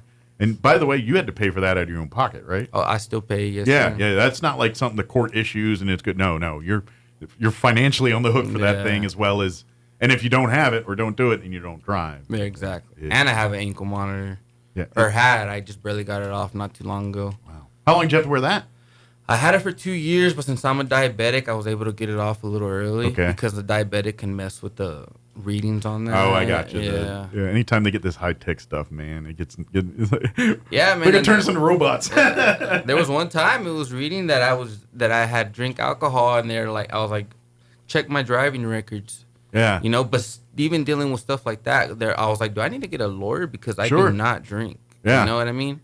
I was like, I'm driving at this time that it's going off, so I'm breathing, and I was like, check my driving records. Right. And I was glad. I was like, it's coming off at the time I'm driving. Well, and anytime you're dealing with a disease that deals with your blood sugar, and then you're measuring said thing with your blood, you know, I mean, there's a whole lot of room for error there, in my opinion. So, but they finally. Yeah, I was cleared easily with my driving. Once they figured it was a malfunction of the equipment. That's when they realized, like, maybe we should take it off. And I got a letter from my doctor, and I was like, hey, man, like, I'm messing with my freedom right here. Right. Yeah, this technicality is not the technicality I need. Well, I'm glad you at least don't have to worry about that. Yeah. Now, and in a couple more months here, 4 months or so, and hopefully you're free of the interlock and everything else too. But again, this is reminding me of the impact. I mean, yes, the heart of this is the loss of life and everything, but the other inconveniences you deal with to this day just because of that. And this is, again, reminding people of that impact that necessarily you don't think about here. We think about the loss of life and everything else, but man, all of your life plans are on hold for 5 years. And you're just now really starting to be able to move forward with those things. And so this is that impact. And this is why every 15 minutes is important. And this is why I'm so glad your family's doing this. Was curious for you guys for the rest of the day. Where do they have you? Are you going to be out at Hagerman at some point today? Or I will. Yes, I'll spend all day there with them, and I'll stay the night at the hotel in Roswell. Okay. And in the morning we have. Well, I'll talk to the kids probably tonight, just them, and then in the morning. You guys still live in the area and everything? I live in Artesia, or we live in Artesia. Gotcha. Okay. Yes, sir. Still got your bulldog orange. Oh yeah. They have babies now coming up, so.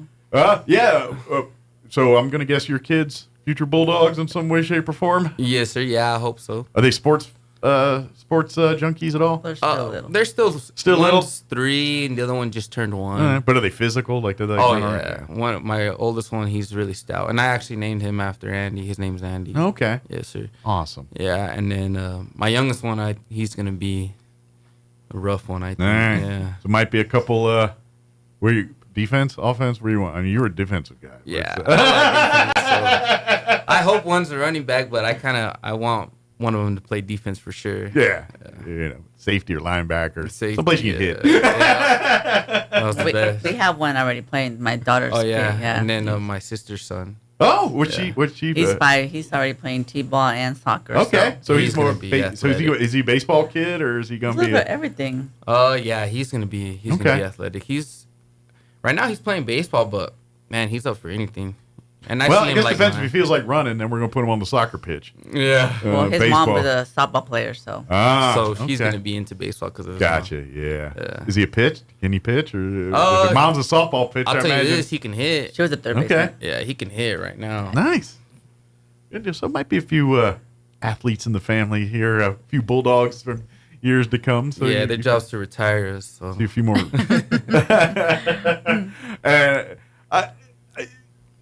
Explain it. Let's talk Bulldogs real quick. Explain that feeling because Artesia is one of the more unique places to play football. What was that experience like coming to the dog pile every Friday night for you and Andy? I mean, what was that? What's that experience like? Not a lot of people get to experience that. They may see it from the stands, but they don't get to see it from your perspective. Yeah, it was great. To be a Bulldog, it was, and not even to be a Bulldog.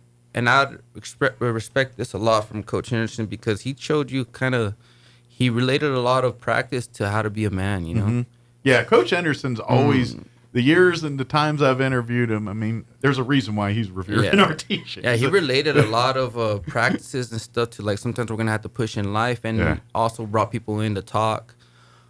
But, back to the dog pile, for me and Andy, growing up playing, and to finally get to that spot there on varsity, Like, were you guys as kids, like, when you were kids, or maybe a little older, but looking at the Bulldogs, like, oh, that's going to be us someday? Yeah, I mean, he moved here in, like, 6th grade, so it's a little bit later. But I honestly didn't start playing football until he moved here. Really? I always played soccer. So soccer was your main? Soccer was my sport. Well, actually, I was honestly Were you always kind of buff? Because I'm just saying, you look like you got a football body more than a soccer. Yeah, I was chunky when I was younger. Well, not chunky, but yeah, you're. No, when I was younger. Oh, I got you. Okay, and no, chunky's not the word I'm using. No. And then I started working out, and I got pretty stout. And me and Andy actually started working out, and we were always partners. Okay. And that's when did y'all get big together, kind of swole together? Yeah, gotcha. he did. Did y'all kind of push each other? Oh yeah, because honestly, he was always, in my opinion, better than me.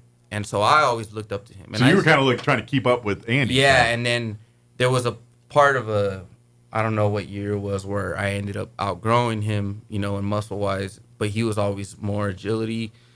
But I was chasing him, and I'd say at one point you could say that I might have passed him, but I was still chasing him because of how great I thought he was. Right.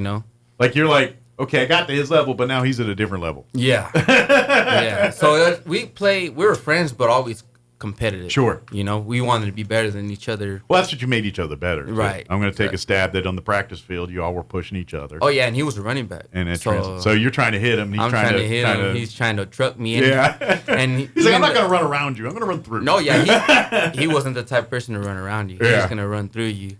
And so it made me better, but it made him better too, Sure. And iron sharpens iron, man. That's football. And that's where we got to the level we were, becoming the... So I got to ask this then. What's like the first championship? What was that feeling like when you get the first blue trophy as you and Andy on that team? What was that experience like? It was great, because... Senior year. Yeah, our senior year, and I had told myself, I was like, I am not leaving 3 years of football without one. Especially in Artesia. It's kind of a, like, oh, you were the class that didn't get one? Yeah. That's a big mantle they'll carry around sometimes in Artesia. And that year we went 14-1, so we should have been undefeated.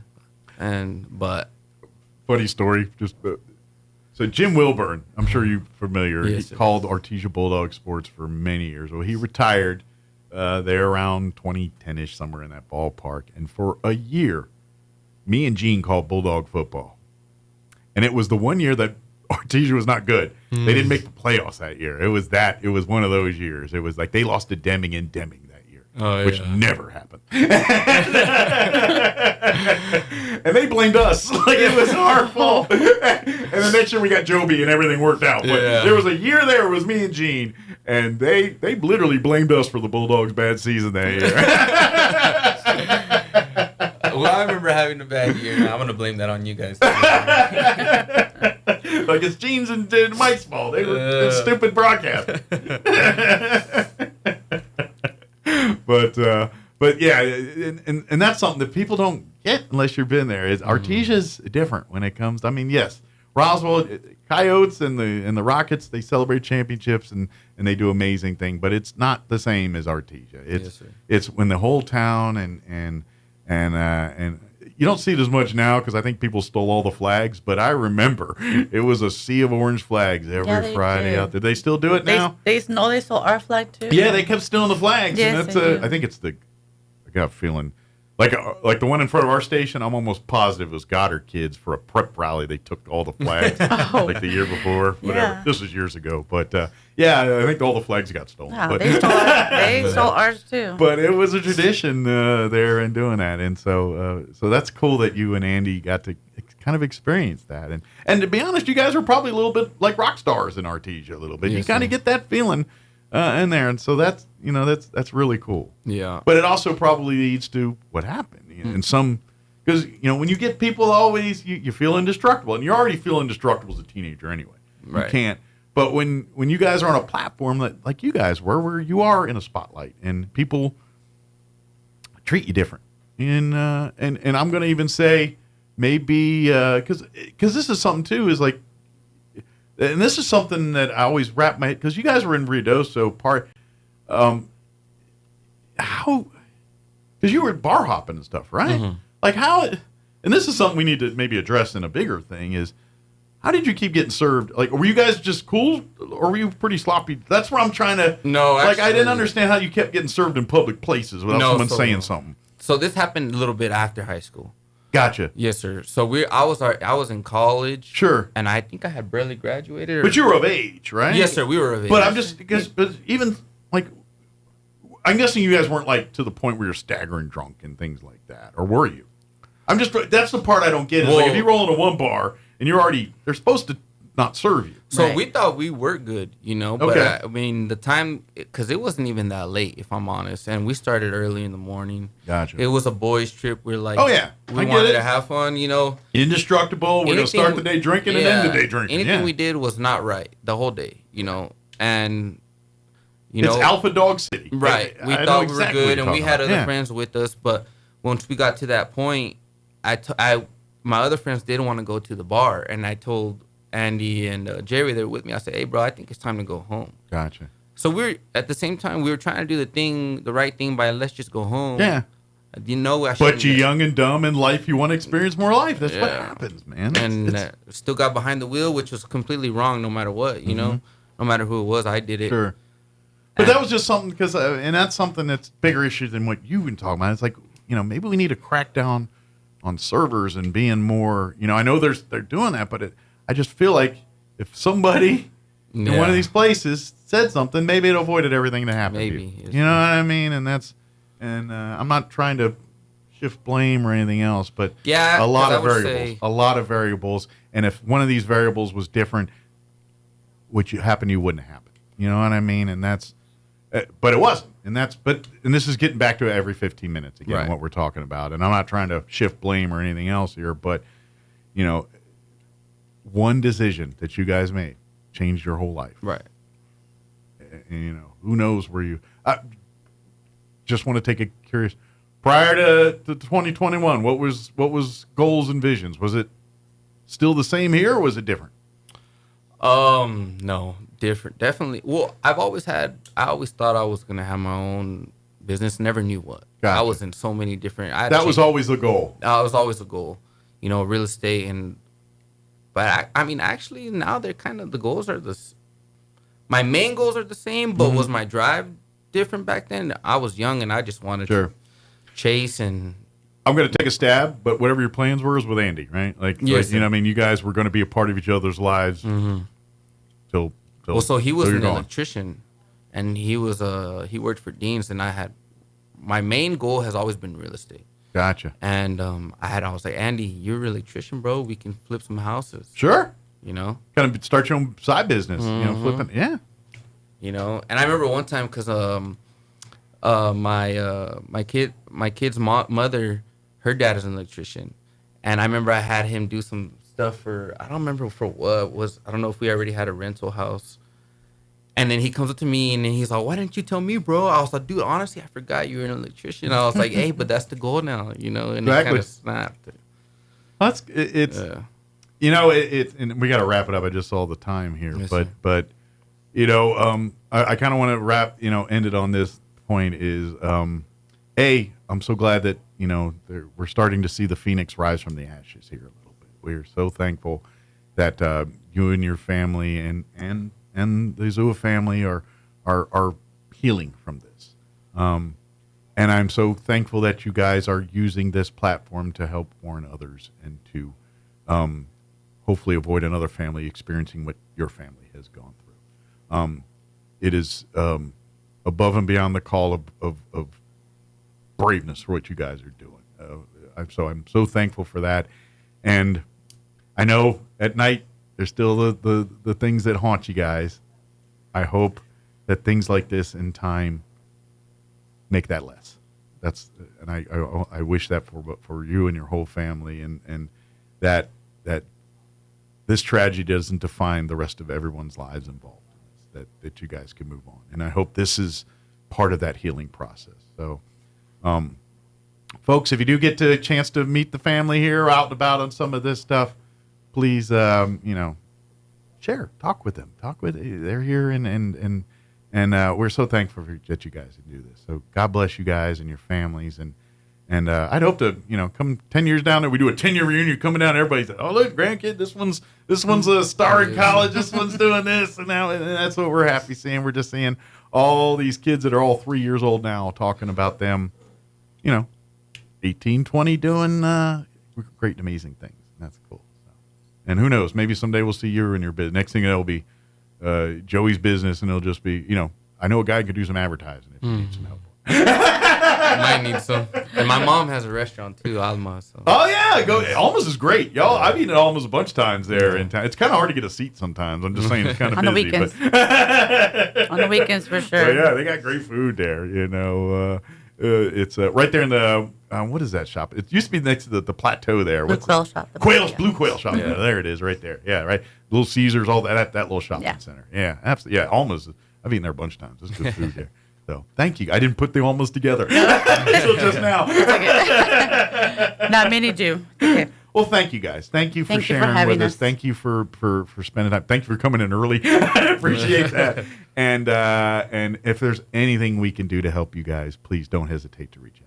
Okay? Yes, sir. Thank you. Thank you, guys. Thank you for having All us. right. It is 8:59. Let me play a quick break before news. Join 92.9 The Brand for coverage live from the War Room during the first round of the Dallas Cowboys NFL Draft. Listen as former NFL scout Brian Broaddus, Kyle Yeomans, and Zach Welchuk cover all the latest up-to-date news and coverage. The Dallas Cowboys draft coverage begins at 5 p.m. Thursday, April 24th on 92.9 The Brand. The Dallas Cowboys select. Dallas Cowboys draft coverage is brought to you by Roswell Hyundai, 1909 West 2nd, a proud supporter of the Dallas Cowboys and all local sports. Some wounds need expert care to heal properly. At Artesia General Hospital's Wound Care and Hyperbaric Medicine Center, we use advanced treatments like hyperbaric oxygen therapy to help chronic wounds heal faster. If you or a loved one has a wound that won't heal, call 575-736-8235 today and take the first step toward recovery. Have you experienced the Valley Cafe yet? It's much more than lunch or dinner. It's an experience. Chef Anthony Noble is a nominated Chef of the Year and manager with a 4.9 out of 5 kitchen cleanliness rating and a 4.8 out of 5 most love rating. It's time for you to experience the difference that so many others already have at the Valley Cafe. Visit for lunch or dinner at 801 West Brasher, the Orange Building across from Church on the Move in Roswell, and save the Valley Cafe in your contacts. 575-755-EATS. 575-755-3287. Don't forget, we can cater your event too, and a portion of our proceeds go to the Dream Center in Roswell. Here's a Mornings with Mike Winters fun fact. Classes using storybooks with LGBTQ themes and characters. Tuesday's case is the latest dispute involving religion to come before the High Court. The justices have repeatedly endorsed claims of religious discrimination in recent years. Parents sued after the Montgomery County school system stopped allowing them to pull their kids from lessons that included the books. Keith Peters, Washington. President Trump says he will not try to fire Federal Reserve Chairman Jerome Powell although the president says he does wish the Federal Reserve would lower interest rates. And the president's remarks may be contributing to today's rally underway on Wall Street, with the Dow up 903 points, the Nasdaq trading 609 points higher. More on these stories at townhall.com. Everybody wants cheap airfare, but where do you find it? You call low-cost airlines. Their prices are direct from the airlines, and they're so low you can't find these fares published anywhere. They specialize in cheap flights, discount hotel rooms, cheap car rental rates, and great package deals anywhere around the world. Wherever you want to go, they can help you get there cheaply and with a best price guarantee. If you want the lowest prices on your airline tickets or other travel services, call now. That's right, call. That's the only way to get these rates. Experts are standing by 24/7 to get you the cheapest airfare and hotel rates available. So don't wait. Call right now for the lowest travel prices anywhere and for great last-minute travel deals too. Call 866-755-5300. That's 866-755-5300. Again, that's 866-755-5300. Call us right now. Elon Musk's days as a key presidential advisor could be numbered. Musk says that starting next month, he'll be dedicating more time to Tesla. What he said was that he would continue to serve at the pleasure of the president 1 to 2 days a week, as long as Donald Trump wants him to continue this work in slashing the government workforce and the ongoing work at Doge. So that's what we expect. This scaling back of that work is set to take place in Musk's telling next month, so in May. And this is something that analysts who have long followed this company wanted Musk to do for quite some time now. The BBC's Lily Jamali. Security's been beefed up across the Indian-controlled Kashmir region a day after an attack killed at least 26 people, most of them tourists, as Indian forces launched a manhunt for the perpetrators of one of the deadliest attacks in the region. News and analysis at townhall.com. The EPA fires, then reassigns 455 environmental justice staffers. The Environmental Protection Agency will fire 280 staffers who worked on tackling pollution in overburdened and underserved communities and will reassign another 175. These staffers worked in an area known as environmental justice, which helps communities that face a disproportionate amount of pollution, especially minority or low-income communities. The EPA has framed its efforts to cut these programs, including its previous closure of environmental justice offices, as part of a push to end diversity programs in the government. Bernie Bennett in Washington. A federal review of helicopter safety around some of the country's busiest airports has revealed dangerous flying conditions at the Las Vegas airport. The review was prompted by the mid-air collision in January, a collision between a passenger jet and an Army helicopter at Reagan National Airport, Washington, D.C. More on these stories at townhall.com.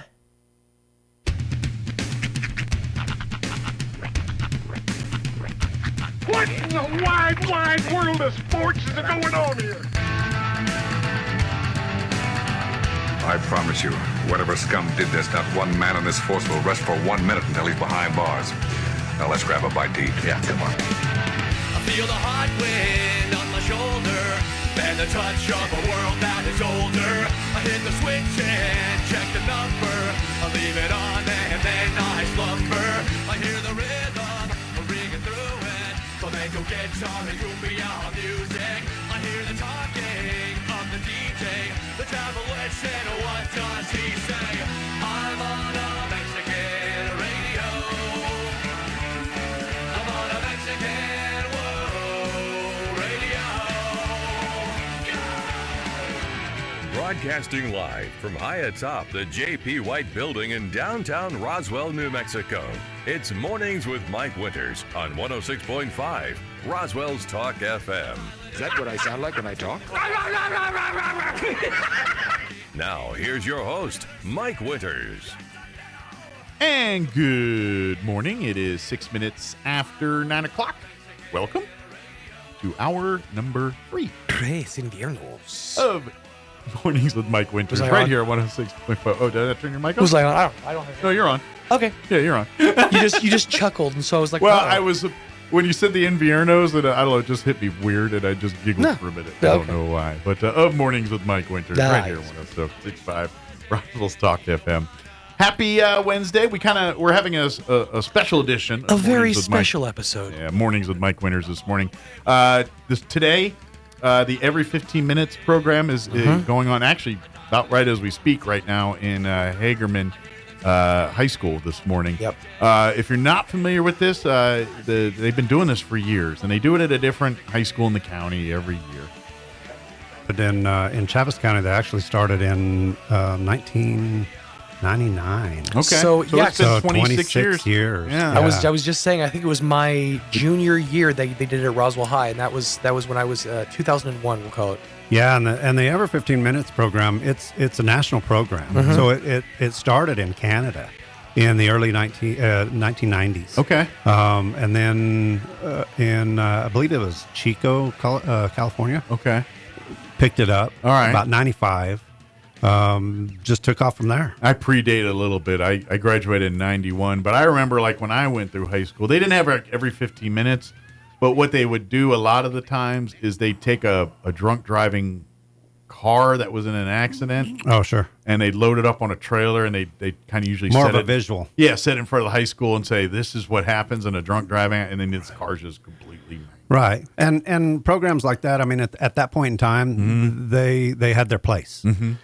It was a visual, walk kids around it, look at it.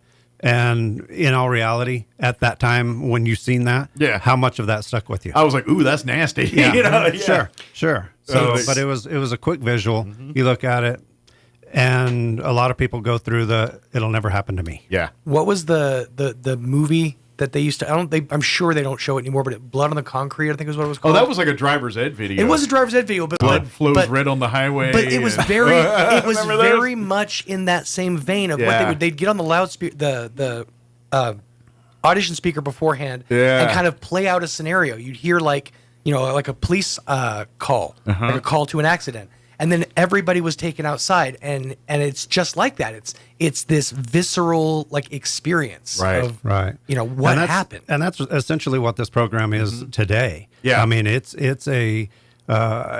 is as close of a depiction as possible. Sure, without putting people in a car, correct, in a without crash. the actual scenario. You know, I mean, you standing there, actually witnessing this thing happening. And the idea is it is to shock a little bit. It is, I mean, it's not to scare, but it is supposed to shock you to say, oh my gosh, I don't realize, and that's the thing too, as you kind of mentioned earlier in the show is it tells everything, every person impact. It's not just you and the person in the car. Right. It's everything from the families to law enforcement, to EMS, to morgue, to medical personnel, everybody involved. Yeah. And so the program as it is, it's kicking off in Hagerman, about this time. Sure. It's kicking off and they go through different aspects, like if they haven't already started, then they will be starting shortly.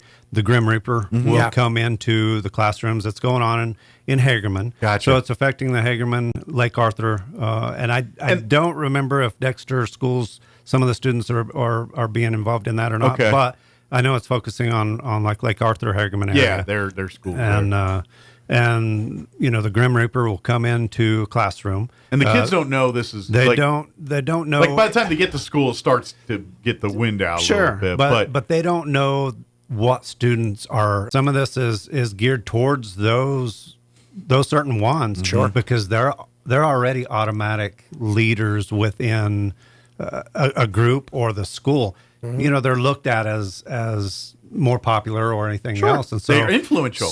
They're very influential, and we all went to school. The cool kids, we all want to be the cool kids, and if you get the cool kids, then the rest will follow. And so they they bring a little bit more light to the situation and a following of the other students. And they really like in if I remember, kind of what Sean was explaining to me, and is once this student is selected.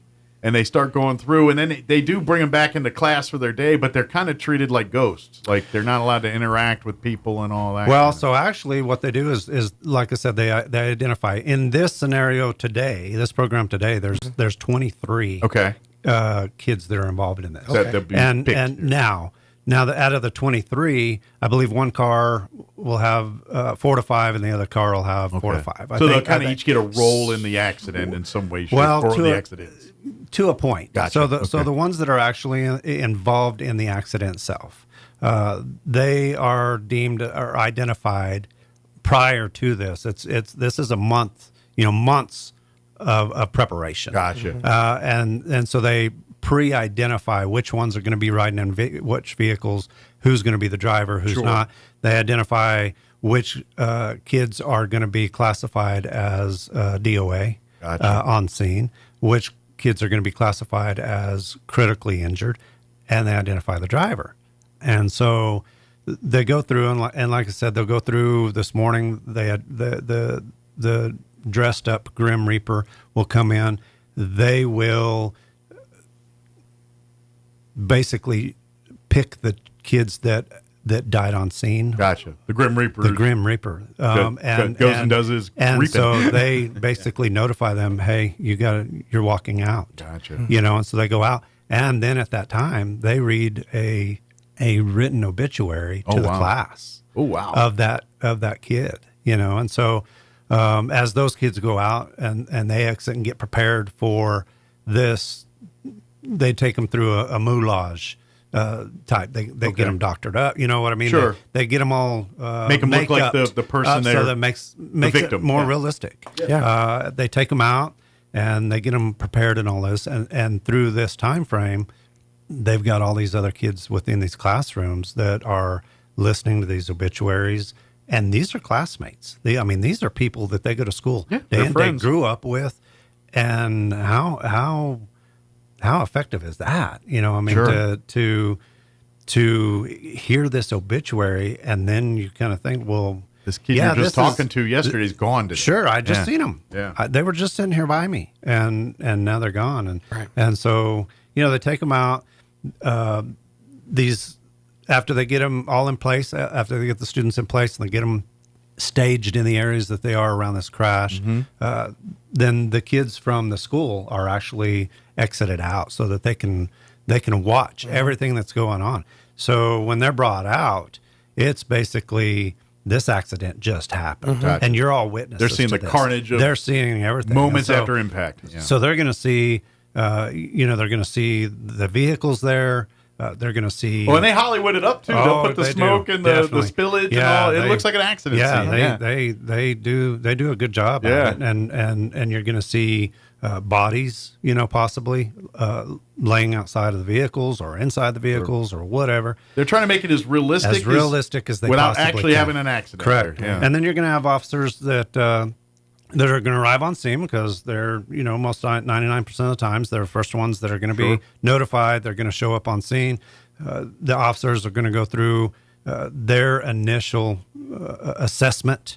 They're going to call resources. They're going to identify. Doing their triage. They're going to start doing their triage as fast as they can to identify who's injured, who needs the most, and identify that scenario. They start then reaching out to resources and radioing ahead of time because you're going to have fire, you're going to have ambulances and everything. So they're radioing ahead and giving a depiction of, hey, be prepared. This is what we have. We have this many victims involved. This is what I'm seeing. The possibility of DOA right there. They notify that out so that the ones coming on, they're prepared. They're getting prepared. Doing like they normally would on a regular accident. Everything is treated exactly. So I'm curious, for the officers and EMS and all that are involved here today, do they, were they given the scenario, or are they literally just treating it like they would on a normal accident and acting accordingly? No, most all of them are they know the scenario. Got you. I didn't know if they were saying, just go do your job. These kids are just fine. This is makeup. You're well, right. You know what I mean. Right. I mean, they know that they're there, but do they know the story? Are they coming in triaging like they normally would on a case? They play a huge integral part in designing this whole. Okay, so they're in on this. And so they're in on the whole. I didn't know if you were saying, you know what, we're using this for the officers too. We're going to train them. All right, figure out what's going on here. No, they're like I said, they're a huge part in designing this stuff, and they work for months. Gotcha. They meet. They go over different scenarios. Gotcha. How to make it's all choreographed how to down make to it better. How to make it better than last year. What are we going to do? What do everything is pre-designed. So I'm kind of curious. Is this kind of for like folks in your department? Is this kind of a volunteer thing for these guys, for these officers to do that? It or is. this, Yeah. cool. So well, that's awesome that they volunteer their time to do all this. Sure. And we're more than glad to help in anything. Yeah. Like I said, last year and this year, Hagerman was kind of the focal point, and it's not for any other purpose other than just spreading it through different schools. Next year it could be in Roswell or Goddard, or yeah, and in the town. past it has been. It has been Roswell, Goddard. Yeah, but you went when you were in Roswell, it was one of the years at your school. Yeah, sure. So they move it around to try and give it the best and the biggest outreach. Sure. Rather than having it just one centrally located every time, every year. And the timing is absolutely intentional because it's prom season. Of course. It's the time the kids are going to be going out and having their own fun. Right. And this is why we're doing it on the radio. This is because, yes, we're trying to reach this group of kids at a particular high school at the particular moment, but this is a message that every single human being needs to hear. Sure. This is something that need to be, and I don't care if you're not in high school anymore. This applies to you just as much as these kids. Right. We just think you have a little more sense and you should be a little more wisdom about it now. Where these kids, not necessarily. Well, just trying to reach out to them at this age when they're probably the most vulnerable, most indestructible, peer mentally. pressure. Of course, they think nothing will happen to them. No, they're made of steel. They know everything. They know they've done it all, seen it all in their whole whopping 15 years. Exactly. And most of them are glad to tell you about it. Sure. But this is, it's an awesome program. Sure. It's designed to humble a little bit. That's what it is. It's to remind folks that yes. Especially when, like you said, it's prom season, graduation. The world is their oyster. They're about to become adults. Well, and you've got a lot of them that are coming up, that are going to go through graduation. Yeah. Then they're going to start their college years. Yeah. We know a lot what goes on in college. Absolutely. And so this doesn't just pertain, this is not focused 100% on it's just dealing with kids. Yeah. Now, it is a huge focal point because of this is one of the times a higher percentage of this age group. Try and get them at this age to where they carry this experience and this knowledge throughout the years, and hopefully it doesn't ever affect them. We don't want them to have like the Lopez, Joey, and his family. Sure. We want them to hear stories like this and never have to experience Correct. it. And in speaking with Joey's mother earlier, it's just the respect I have for that family is just in the short time that I got to speak with them this morning. Yeah. It's amazing at just the support that they have. You and I were talking off air, and it's like you don't know what to say because there's nothing you can say that's right.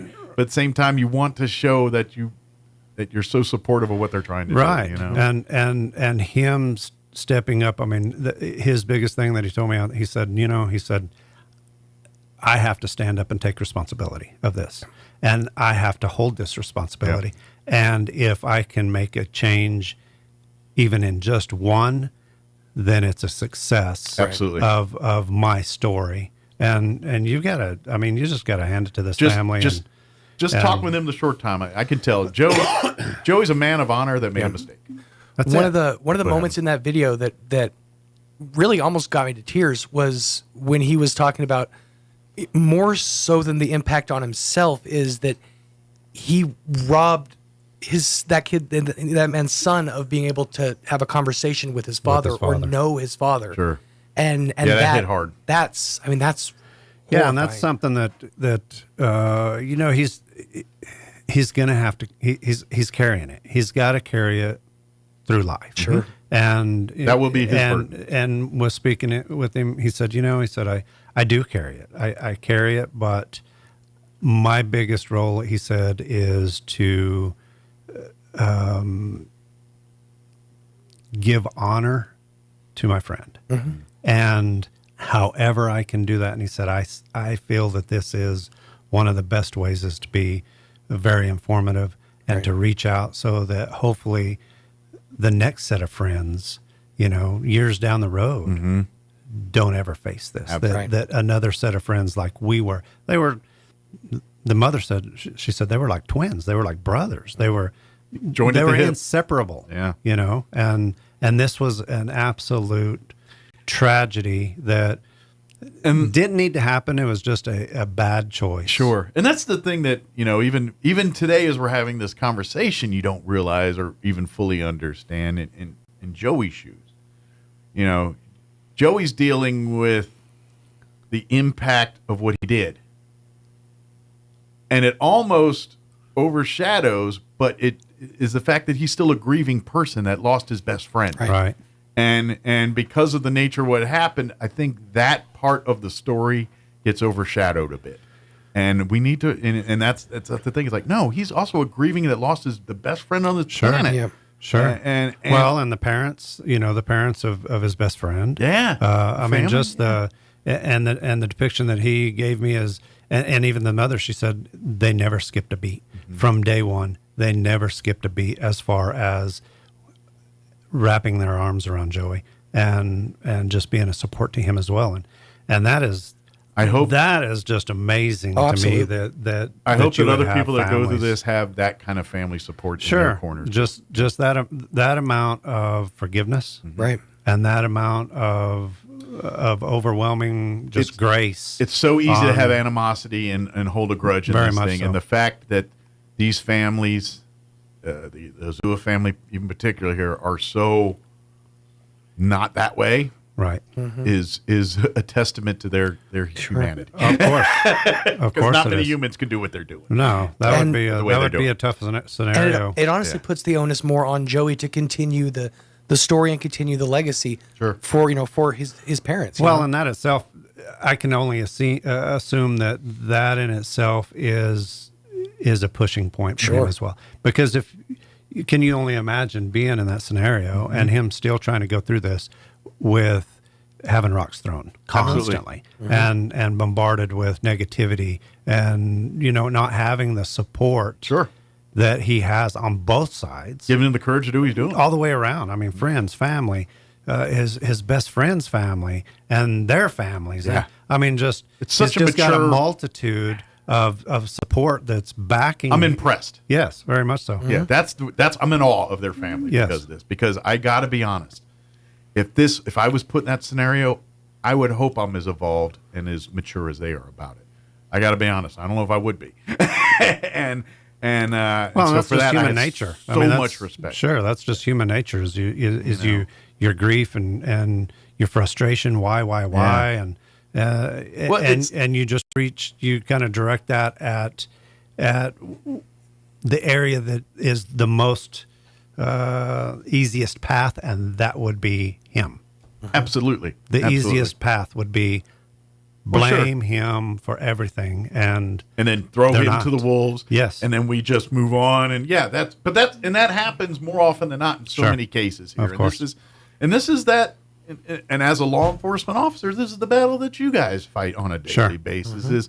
Is you know, we've got to stop this situation, but how do we stop it that we're not ruining lives over it? How do we do it? You know, if we've got to, you know, sometimes there's no point of no return on these things. But if we can prevent this thing from escalating to the next thing by doing something now about it, and that's what law enforcement does on the battle they fight on a daily basis. Constantly.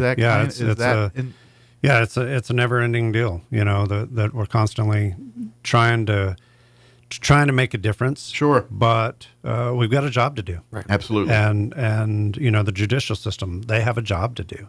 And so I don't know, it's a hard, gotta feel and like to a be tightrope honest, walk. it is. Because the way the judicial system is, unless most people aren't sitting in jail for lengths of time anymore. And you know, in Joey's case, he shouldn't be, but some people, that's not the case. You know, and this is a conversation for legislators and political. That's a whole nother conversation. Right. This is a whole nother 3-hour block. But that's part of this equation as well, too. Right. And you know, versus what you guys can do, and and so really everything that you guys have to do in these, especially with young people, it's like, look, we got to hold the law, we got to prosecute what we prosecute. Right. But everything's a teachable moment right now. It is. That's it is, and that's the best scenario that you could paint on that. Sure. Is we try and let our officers know that try and make everything a teachable moment. You know, you don't always. There's not always just a black and white.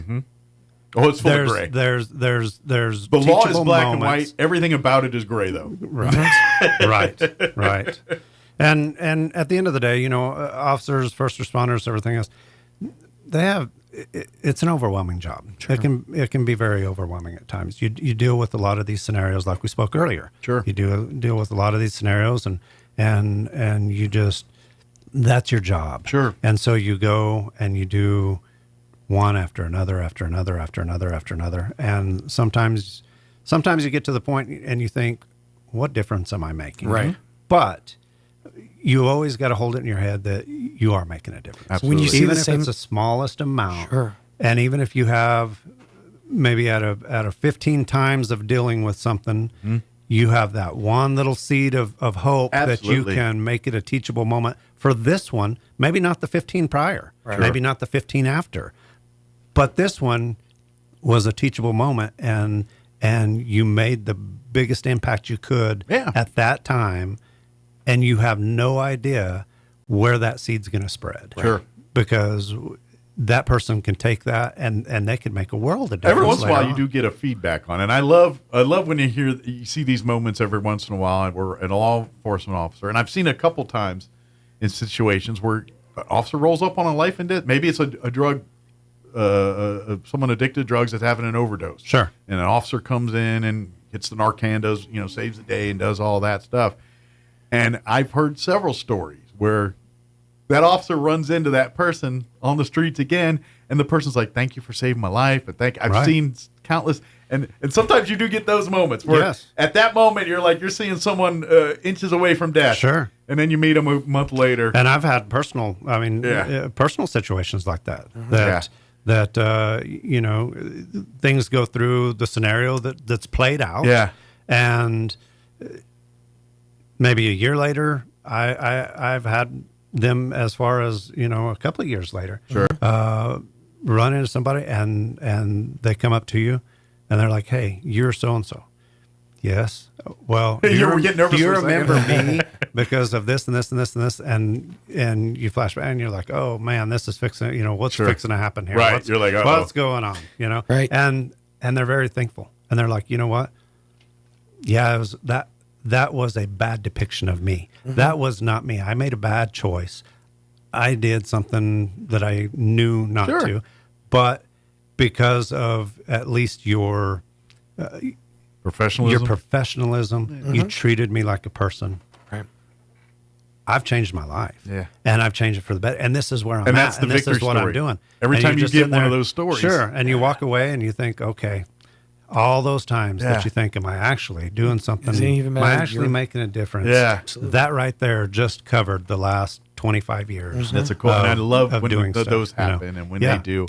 And I'm going to say, I say it every time I'm talking law enforcement. We in our community, we're pretty blessed, and we have great law enforcement. But I also think our community does a good job of honoring the badge. They do. They do. I mean, you get to some towns and it's not this. No, we see that, all across the country. Yeah. Where there's very little, if not any, support whatsoever. But that's what makes good policing. Like that's what makes cops be able to do their job great, and anybody else. And when it comes to this kind of stuff, is that relationship. Correct. And and the backing. You're not going to be happy you're going to jail tonight, but you know what? Everything was done professional and you're alive. Right. And that's just it. 9 times out of 10, if you get pulled over for DUI, that's the biggest blessing in your life that just happened to you. Yeah. Hopefully you take that and don't turn it into a double negative and go do it again or anything, that you are changing the direction. Absolutely. Learning something from it. Absolutely. Everybody should be able to learn something from any incident and take bad situations and however you need to do it, take that bad and turn it to a good situation, that's either through your own life or helping somebody else. Because the moment you don't, that's when it destroys you.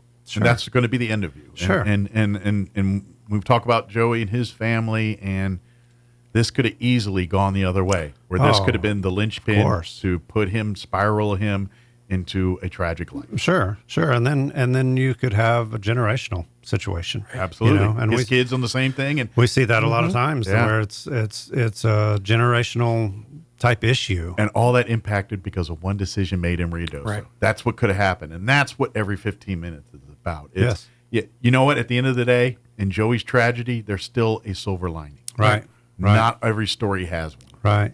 And through this program, I mean, like I said, I spoke earlier about is they take every aspect. So they have the crime scene. They'll have officers doing their part. The fire department will come in. They'll go step by step as if it was a true accident. They'll use the jaws of life. They'll use any resource that they can to, help these mock victims. Sure. You're going to have ambulance personnel coming in. They're going to be doing true life issues. It's going to be a chaotic scene. It's a chaotic scene. They're doing their medical examinations. They're trying to do save lives right there on the street. They're going to get them loaded up into ambulances. They're going to get those kids. They're taking them. They truly take them to the hospital. There's an aspect of it that they have the availability. Most likely, they probably will. They'll call in a medevac. Medevac comes on scene. I mean, it's true life. Yeah, they'll bring the helicopters. Once in a while, every few years, the helicopters actually needed for things, so they had to pull out. But over the years, right. Once in a while, they needed for their actual day job. But it happens. But they'll bring them in, and then the police officer, they're going to go through their deal of identifying the driver. They're going to run that driver through SFSTs, to identify are they showing the signs of impairment? Gotcha. They truly actually make an arrest. Gotcha. So they kind of see every aspect, how it goes down in real life. Right. From there, they'll travel. A lot of these kids they'll travel to the hospital where the kids that were taken for the medical side of it. They also throughout the day they'll go to the jail. They'll actually view the jail where this driver will be held. Wow. After that, they go to the courthouse where they have an actual mock trial. They'll see a judge. They'll see a judge, the jury, the whole 9 yards. They'll see the sentence imposed. They'll see all of that. From that aspect, then they'll go to the funeral home because there were kids that were either at the hospital passed away or were identified as DOA right there on the scene. See all the lives they'll see the lives that were affected, the families, and this is a great aspect of the Every 15 Minutes as well. Is they bring in all these families. I mean, it's not just the kids. So it's their actual families are coming in. The mom and dad, and the mom and brothers, dad, sisters, whoever. The mom and dads have to sit through this funeral of their own child. Like I said, it's a mock situation, but that's a tough deal. Although if I'm going to have to sit through my kid's funeral, a mock version is going to be the way I go. Well, you would hope. But they go through all that, and then they end up out at the cemetery. And this is the families. They end with the grave. It's parents, it's grandparents, anybody that can feasibly attend all of this stuff. And they bring these parents in. A lot of these parents, they don't let them know until close or towards the end of which ones are identified as which and what role they're going to play. And I've been in some of these meetings that they have prior to this event going on today. and they bring parents in. There's a certain time that they bring all these parents in that are involved, and they tell them right then, hey, your child is going to be one that's going to be classified as DOA on scene. And I've sat there and watched the parents look at each other like, what? They give a grave. What do you mean? And they didn't want to play that game. Yeah. And then they are challenged with writing an obituary for their own child. And they know that they're going to go through a funeral. And they know they're going to go through the cemetery. I'm going to take a stab that those parents have to go through that are going to be a little bit more proactive on what their kid's doing about that kind of stuff. Even though going into it knowing this is an entire mock scene. You know that going into it. But the reality of it, being a parent, the reality of it, to know that you're writing an obituary, you have to go to this funeral and basically act as if this is truly happening. It's got to touch you. There's no, I don't it's know one of any thing, parents that it wouldn't affect to a point. Absolutely. I think, like you said, with the obituary thing, to actually physically make them sit down and put pen to paper to basically talk about the accolades of your kid over the 16 years they've been around or whatever that is, to ask a parent to do that, that's, I mean, one thing to say, but then to sit down and do it, then, because it makes you think. It makes you focus.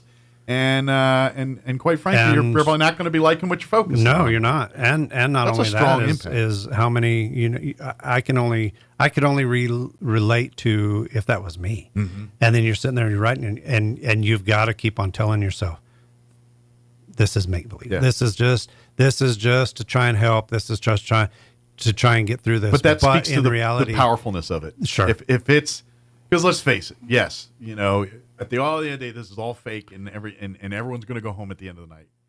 But when it's done to this level, it does. It reminds you. It shows you, because unfortunately, it's real life. All of us are a simple one decision from being in this exact same scenario. There's not any of us that are promised tomorrow. Yes, none.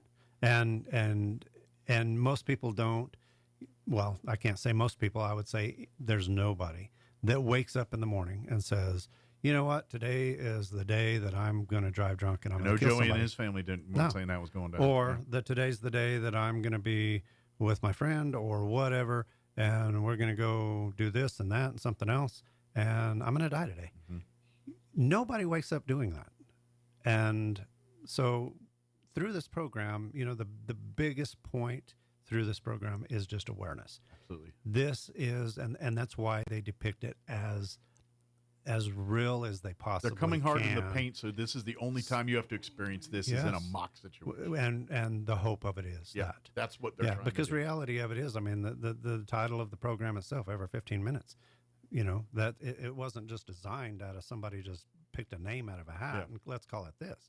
I mean, it's statistically shown that every 15 minutes there is a fatality based off of alcohol, and nowadays, I mean, we have texting and driving, and driving. We have legalized marijuana. Sure. We have 100 different things that. And I would even throw another one in there. Maybe this is for older people like us. High-tech cars, like the big screens and I don't know how many times I get caught. Like, man, I gotta stop doing that. I need to pay attention. It's almost like a moth to a light. I'm not, You're just I'm not trying, to but it. That's a thing. No, but it is. It is any distraction whatsoever. Yeah. And it's just a blink of an eye. Yeah. It's just a split second. Any smallest distraction, impairment of anything, the smallest degree. That's why they harp on it. Can just change a person's or an entire family or an entire community's life. Absolutely. In the blink of an eye. And unfortunately, because most would say, yeah, and then they do it. And the thing is, you do it one time, you didn't get caught. Or nothing happened. Sure. And so that means you're going to do it again. Of course. And then, you might do it 50 times and get away with it. One time, you're not going to. But it's that one time. One time, you're going to not turn your head up in time, or you're not going to, catch that vehicle that creeped in on you because you were busy looking at your phone or whatever. Right. And guess what? It doesn't only affect you. And you know what? A text with one word is just as bad as a whole sentence. Correct. You can't even text okay without it being, that is a distraction. Right. It's enough.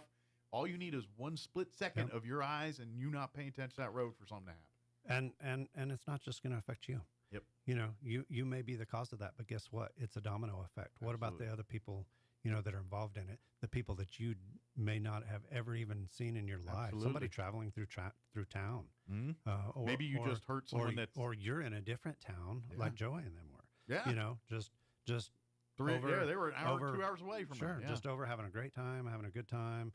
Probably didn't know anybody or very little in that area. And boom, now you have changed not only your community, you've changed that community. Absolutely. Because those people that were affected or that could have been affected in that, they're from that area. Well, and their families. And then it spider webs, and it's just it's not just you. Absolutely. It doesn't only affect you. Well, and like he was going to jail and all that. He was in Lincoln County. He wasn't in Artesia. So every time they're going to court, everything. I mean, I know this is small potatoes and the big thing we're talking about here, but that's everything they got to do now is a whole day of thing to get to the one thing that takes an hour. And it's just a slight the big list of things, but it's another layer. It's another layer of things that now you got that are wrong because of a decision, poor decision. Well, made. and even speaking with his mother, she said, as a parent, you go through some of these, and she said you get to a point where you say, well, how could I have done something different? Where did I go wrong? Where's our blame? And she said you start carrying that weight on your shoulders. You can't. And she said, I didn't make the decision. I didn't condone it. I never condoned any of that, but that was a decision. He was a grown adult. And so it's just it affects so many and especially in teenagers. So she's going to carry that blame for Yeah, sure. Yeah. And especially with teenagers and everything, as we had spoken earlier, they're very well encapsulated in their own little world. Mm-hmm. And so they don't think so much about the big picture. Mm-hmm. The big picture is just getting through the day. What's for lunch? What's for dinner? Yep. And what am I doing this weekend? Immediate needs satisfaction kind of thing. And there's no big picture of mom and dad, what the suffering there, brother and sister, grandma and grandpa, aunts and uncles, friends. I mean, you don't take that. That's not taken into consideration. And that is the whole concept of this program. Absolutely. Is to try and bring awareness, try and open their eyes to the events that take place, the actions that take place, and how it can affect an entire world around you in a negative manner. It events, days like this is, and this is what it's great for, is that reminder, like you said, but it's also that look, when there's a DUI accident and a life is lost, that's dreams, aspirations, goals, next generations of family, what you're taking away by a simple decision to drink and drive. Is so, and well, that's just it. It's just, if it's because every person has a life. Everyone has dreams, goals, by a simple decision, you took that away from somebody. And you took it away from yourself. And yourself. And because, like Joey, he was looking at facing 18 years. Yeah. And so 18 years time, that could be marriage. That could be kids. And he's already got a kid. Yeah. And that kid is not going to have a dad for 18 years. And he's a business owner now. That would have affected that. I mean, and I'm only focusing on him because he was here That's today, yeah. But that story's now 10,000. just place that story in thousands of scenarios, thousands of different people, and look at how that could affect generations, and it could affect society, because who knows what that person could have, become or invented, or I mean, anything. That could have been the guy that cured cancer. You never know. But that's what's lost here. I just saw the time, so we're pretty running. But I want to kind of wrap this up with you here today to kind of, take the aftermath thing and the lesson for everybody else here today. Even though not all of us or most of us aren't going to be sitting at Hagerman today experiencing and seeing this firsthand.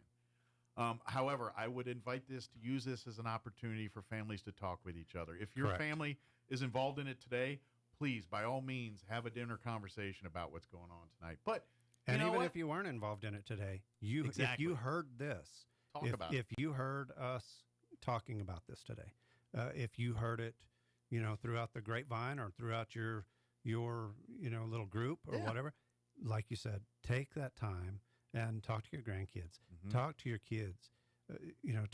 If you have to, talk to the neighbors. I don't know, but bring this to light, because it's a network. It takes a network of people to get stuff out, and let's make it a positive instead of some grapevine stuff that goes on. Let's make this a positive deal. And if it can just change one life out of this program today, and it was a win. then it was a win. We just all spent the 3 way around. hours saving a life, and we're happy about it. I hope so. And that's a great Multiple. thing. And they spent hours there at the, and that's, and for everyone that listened today and participates in checking this out today, yes, remember the impacts, but yes, talk with your family. Let's create conversations tonight to at least get the conversation in the right direction, saying, you know what, we've got to work on preventing this type of stuff, and especially with kids. And I get it, peer pressure and life and everything is, we were all there. We were all been put in that scenario one place or another. Right. And some of us may have partook and got away with it. Right. Unfortunately, that's not the case for everybody. Right. And just because you got away with it doesn't mean it's right, good, or okay. You just didn't. You got away with it. Sure. You got lucky today. Well, and keep in mind, as far as the first responders as well. First responders, they're humans. We're all humans. We have emotions. Absolutely. We have good days. We have bad days. So just take in consideration on them as well. Absolutely. If you have any interaction with them, and maybe like I said, we're all human, and so there's going to be times to where you might have an interaction, and it may not be positive to your liking, but you have no idea what that person just came from. Absolutely. You have no idea what that officer just came from, that fireman just came from. Yep. What they just dealt with that morning or the day before. Trust me, the officers are very cognizant of your version of it. That's why they act and react. When you come in there guns blazing at them, and they keep in the even kill, because they also understand they don't know where you're coming from either. And so they kind of let you do your thing. Sure, it goes both sides. Yeah. But all I'm saying and what you're saying is, look, the officers are dealing with the same thing. Right. Professional. Look, they're not here to they're only here to right a wrong or to correct something or prevent something from happening. That's it. And if you can understand that's the place it came from, and come in with, look, you don't have to come in hat in hand, but don't come in there guns blazing either. Just, don't, and we don't need to live in the world where everyone's a lawyer all of a sudden either, and doing all this stuff.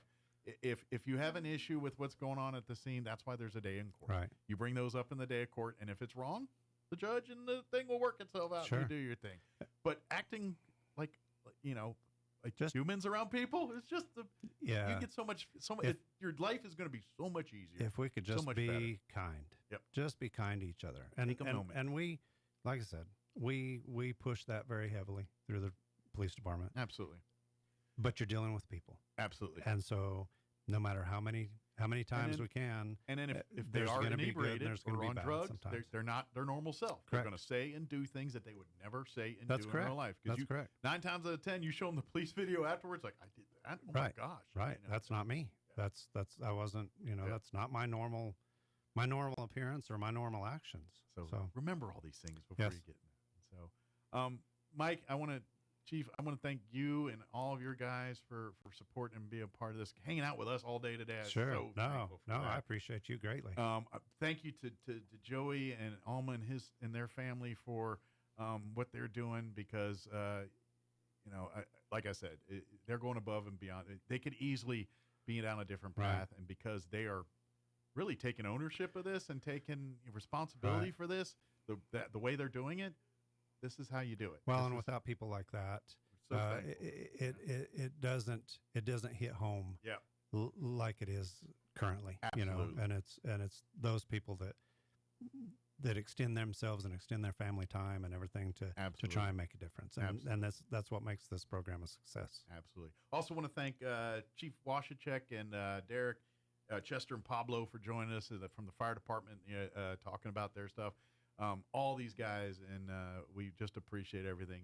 And Chief, we appreciate you. Thank you for doing this. This is so cool. And Diane Taylor with the Chavez, she's the mastermind behind every 15 minutes, and she does an amazing job every year. I mean, she's got her nose to the grindstone. She will keep you in check. 100%. But she is so dedicated and does such. She loves. If you ever get a chance to talk to her, let's talk with her and let her tell stories and things. Mm-hmm. She's so connected with people and does things with people. She's such a great people person. Right. So we thank her as well too. And so I'll leave you last word, Mike. Is there anything you wanted to mention before we let you go do the rest of your day here? No, I just the biggest deal is just like we had spoken, just reflect, just talk to your kids, just talk to your family. this isn't only a kids issue. This is any age group is affected by this. Just talk. Just being kind to each other. 1 minute is all it takes, and you could be in this same scenario too. That's all it is. It's a bat in the eye, and that's why we do every 15 minutes. We're just hoping maybe we can do it every 30 minutes. Maybe we'd like to get that number up. Right. That's of course that's the goal. That's absolutely. the goal. Thank you, Chief, as always, and we look forward to coming. Anytime we can help you guys come in for whatever we can do to help you, please don't hesitate to. Awesome. Sounds good. Thanks. Thank you. All right, we got to play some commercials before they kick me off the radio. So let's do that. Quick break, and then we'll wrap up the show. Don't go away. You're listening to Mornings with Mike Winters. Do you know what the hardest part of dealing with the roofer is? Just trying to get them on the phone. Jennifer here from Trustmark Roofing, and I want you to know that you can always trust Trustmark Roofing to answer our phone.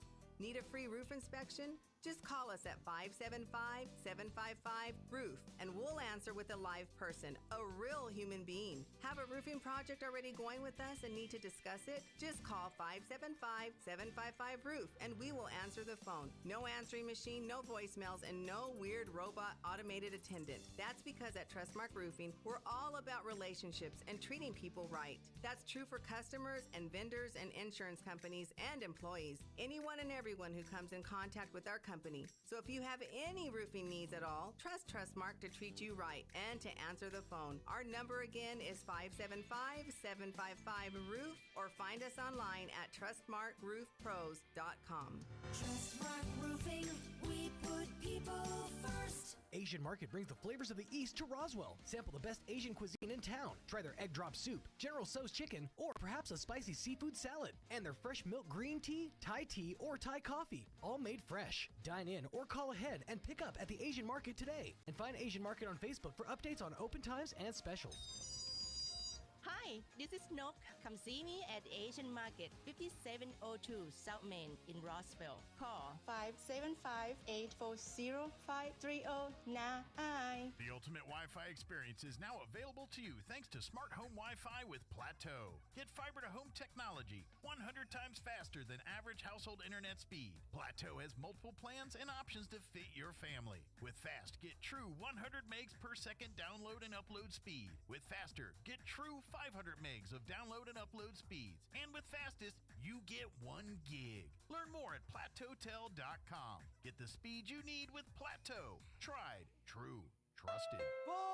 Tee up for the 3rd annual Roswell Honda Charity Golf Tournament, Saturday and Sunday, April 26th and 27th at Spring River Golf Course in Roswell, with a double shotgun start at 7:30 a.m. and 1:30 p.m. both Saturday and Sunday. Prizes for 1st, 2nd, and 3rd place, as well as longest drive closest to the pin, and a Honda Civic driver and putter with a hole-in-one. Plus, free breakfast and lunch each day and free beer. Don't forget about the Trans-Aero helicopter golf ball drop at 9 a.m. on Sunday. Proceeds this year to benefit the VFW of Roswell, providing support and resources to our local veterans of foreign wars. Sign your team up at roswellhonda.com or find Roswell Honda Charity Golf Tournament on Facebook to learn more. The 3rd annual Roswell Honda Charity Golf Tournament, Saturday and Sunday, April 26th and 27th at the Spring River Golf Course in Roswell. Sponsored by Pepsi, Southwest Printers, Pecos Valley Broadcasting, Albertsons, Trans-Aero Medevac, ABC Distributors, and Roswell Honda. Together we play for a purpose. Together we make a difference. The Roswell Symphony Orchestra presents Kinderman Plays Beethoven, Saturday, May 3rd, 7:30 p.m. at Pearson Auditorium in Roswell. William Kinderman returns to Roswell to perform Beethoven's Piano Concerto No. 5, Emperor, along with works by Weber, Dvorak, and Richard Strauss. Tickets are on sale now and are available at roswellsymphony.org or by calling 575-623-5882. Kinderman Plays Beethoven, Saturday, May 3rd, 7:30 p.m. at Pearson Auditorium in Roswell. Paid in part by the City of Roswell Lodgers Tax. Hi, everyone. This is Melanie from Glenn's Furniture. I'm the 3rd generation in this legacy that began with hard work and bold dreams. From Grandpa's footprints in the concrete to floor tiles laid in the 50s by my dad, Bill. Every detail of this building is a testament to our pride in providing quality furniture and service to you. On your quest for making your home beautiful and comfortable, come see us at Glenn's on the corner of Union and Alameda, where delivery is free since 1953. This is the time of year we can get all 4 seasons in just one day. Hi, this is Ben Manette from Roswell Seed Company. 1 minute you're sweating in the sun, and the next minute you've got slush in your shoes. but that's winter in Roswell, and after 127 years, we're starting to get used to it. It's too early to plant very much, but you can fertilize pecan trees, spray for dandelions, order your bees, and pick up a new seed catalog. So come see us at Roswell Seed. Like Jim Gill would say, enjoy the warm days, but don't go far from the fire. Maybe your AC unit needs a little tender loving care. If you don't know where to turn, then you don't know Jack. In fact, they're downright funky. Let the boys at Fergie's Plumbing and Heating get your AC unit ice cold, just like some of my lady friends. Don't let any fool make you lose your cool. Fergie's Plumbing and Heating. If you don't know Fergie, then you don't know Jack. 632-2660. Sure, you can inspect your own roof, get out that rickety ladder, crawl around up there and try to spot the problem until...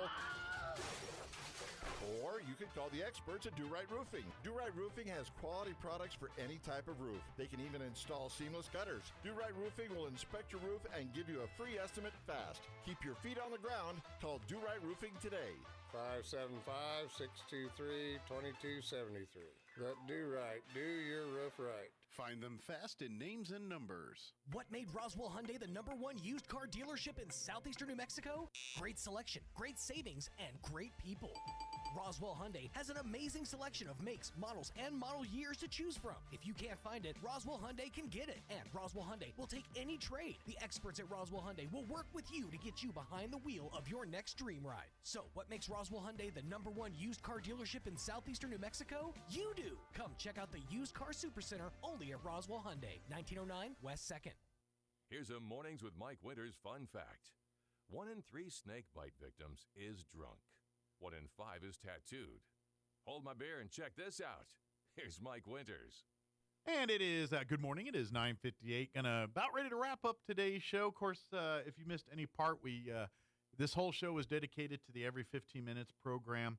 And I just do want to thank all of our guests for joining us. You can go back and check them out at your leisure, ksvptv.com. Even Joey's video, we'll post that up in the comments there if you want to go back and watch that. But it's all there for your leisure. Thank you so much for allowing us to be a part of your day. Have an amazing day. You're listening to 106.5 Roswell's Talk FM, KEND, Roswell, New Mexico.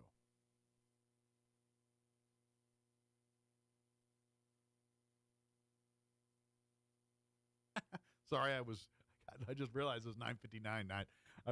My eyeballs went a minute off. I was trying to go. Sorry about that. We got another 30 seconds. I wasn't looking at the clock. But yes, KSVPTV.com has all of the videos and everything we had there. Of course, we had the fire folks, Deputy Chief Washachek and Pablo and Chester join us at RFD. We had a great conversation with them. Joey and his mother, Alma, joined us in the 8 o'clock hour, had a great conversation with her. And then Deputy Chief Mike Taylor kind of just talked about what the kids are doing and everything at Hagerman this morning and at Every 15 Minutes. So thank you to them. Go back and check out anything you missed and talk with your families about this stuff. It's important stuff that we talked about here today. So, all right, now's the real one. Have a great day. You're listening to 106.5 Roswell's Talk FM. Townhall.com. I'm Jason Walker. Illinois Democrat Senator Dick Durbin will not seek re-election in 2026. That move puts more pressure on his party, already facing a difficult path to reclaiming a Senate majority. Stocks skyrocketing today as President Trump announcing a 90-day pause on tariffs for most countries. Major indexes at one point were up 8 to 12%. Planned meeting between U.S., British, French, and Ukrainian diplomats to push forward a peace deal between Moscow and Kyiv has been scrapped. At the same time, Vice President J.D. Vance says negotiations, though, are reaching a moment of truth. We've put together a very fair proposal. We're going to see if the Europeans, the Russians, and the Ukrainians are ultimately able to get this thing over the finish line. I feel pretty optimistic about it. I think everybody has been negotiating in good faith. But it's now time, I think, to take, if not the final step, one of the final steps. Also at townhall.com, Secretary of State Marco Rubio making some big changes at the State Department. In a statement Tuesday, Rubio said the sprawling bureaucracy created a system more beholden to radical political ideology than advancing America's core national interest. Rubio then said redundant offices will be removed and non-statutory programs that are misaligned with America's core core national interest will cease to exist. He then added, "We will drain the bloated bureaucratic swamp." Rubio said the reorganization will bring the department into the 21st century. Tasha Stevens reporting. Fast-moving wildfire burning in New Jersey's Pine Barrens, but officials lifting earlier evacuation orders and a stretch of a major highway that was closed, but it's back open now. More than 1,300 structures were threatened. Some 3,000 residents evacuated.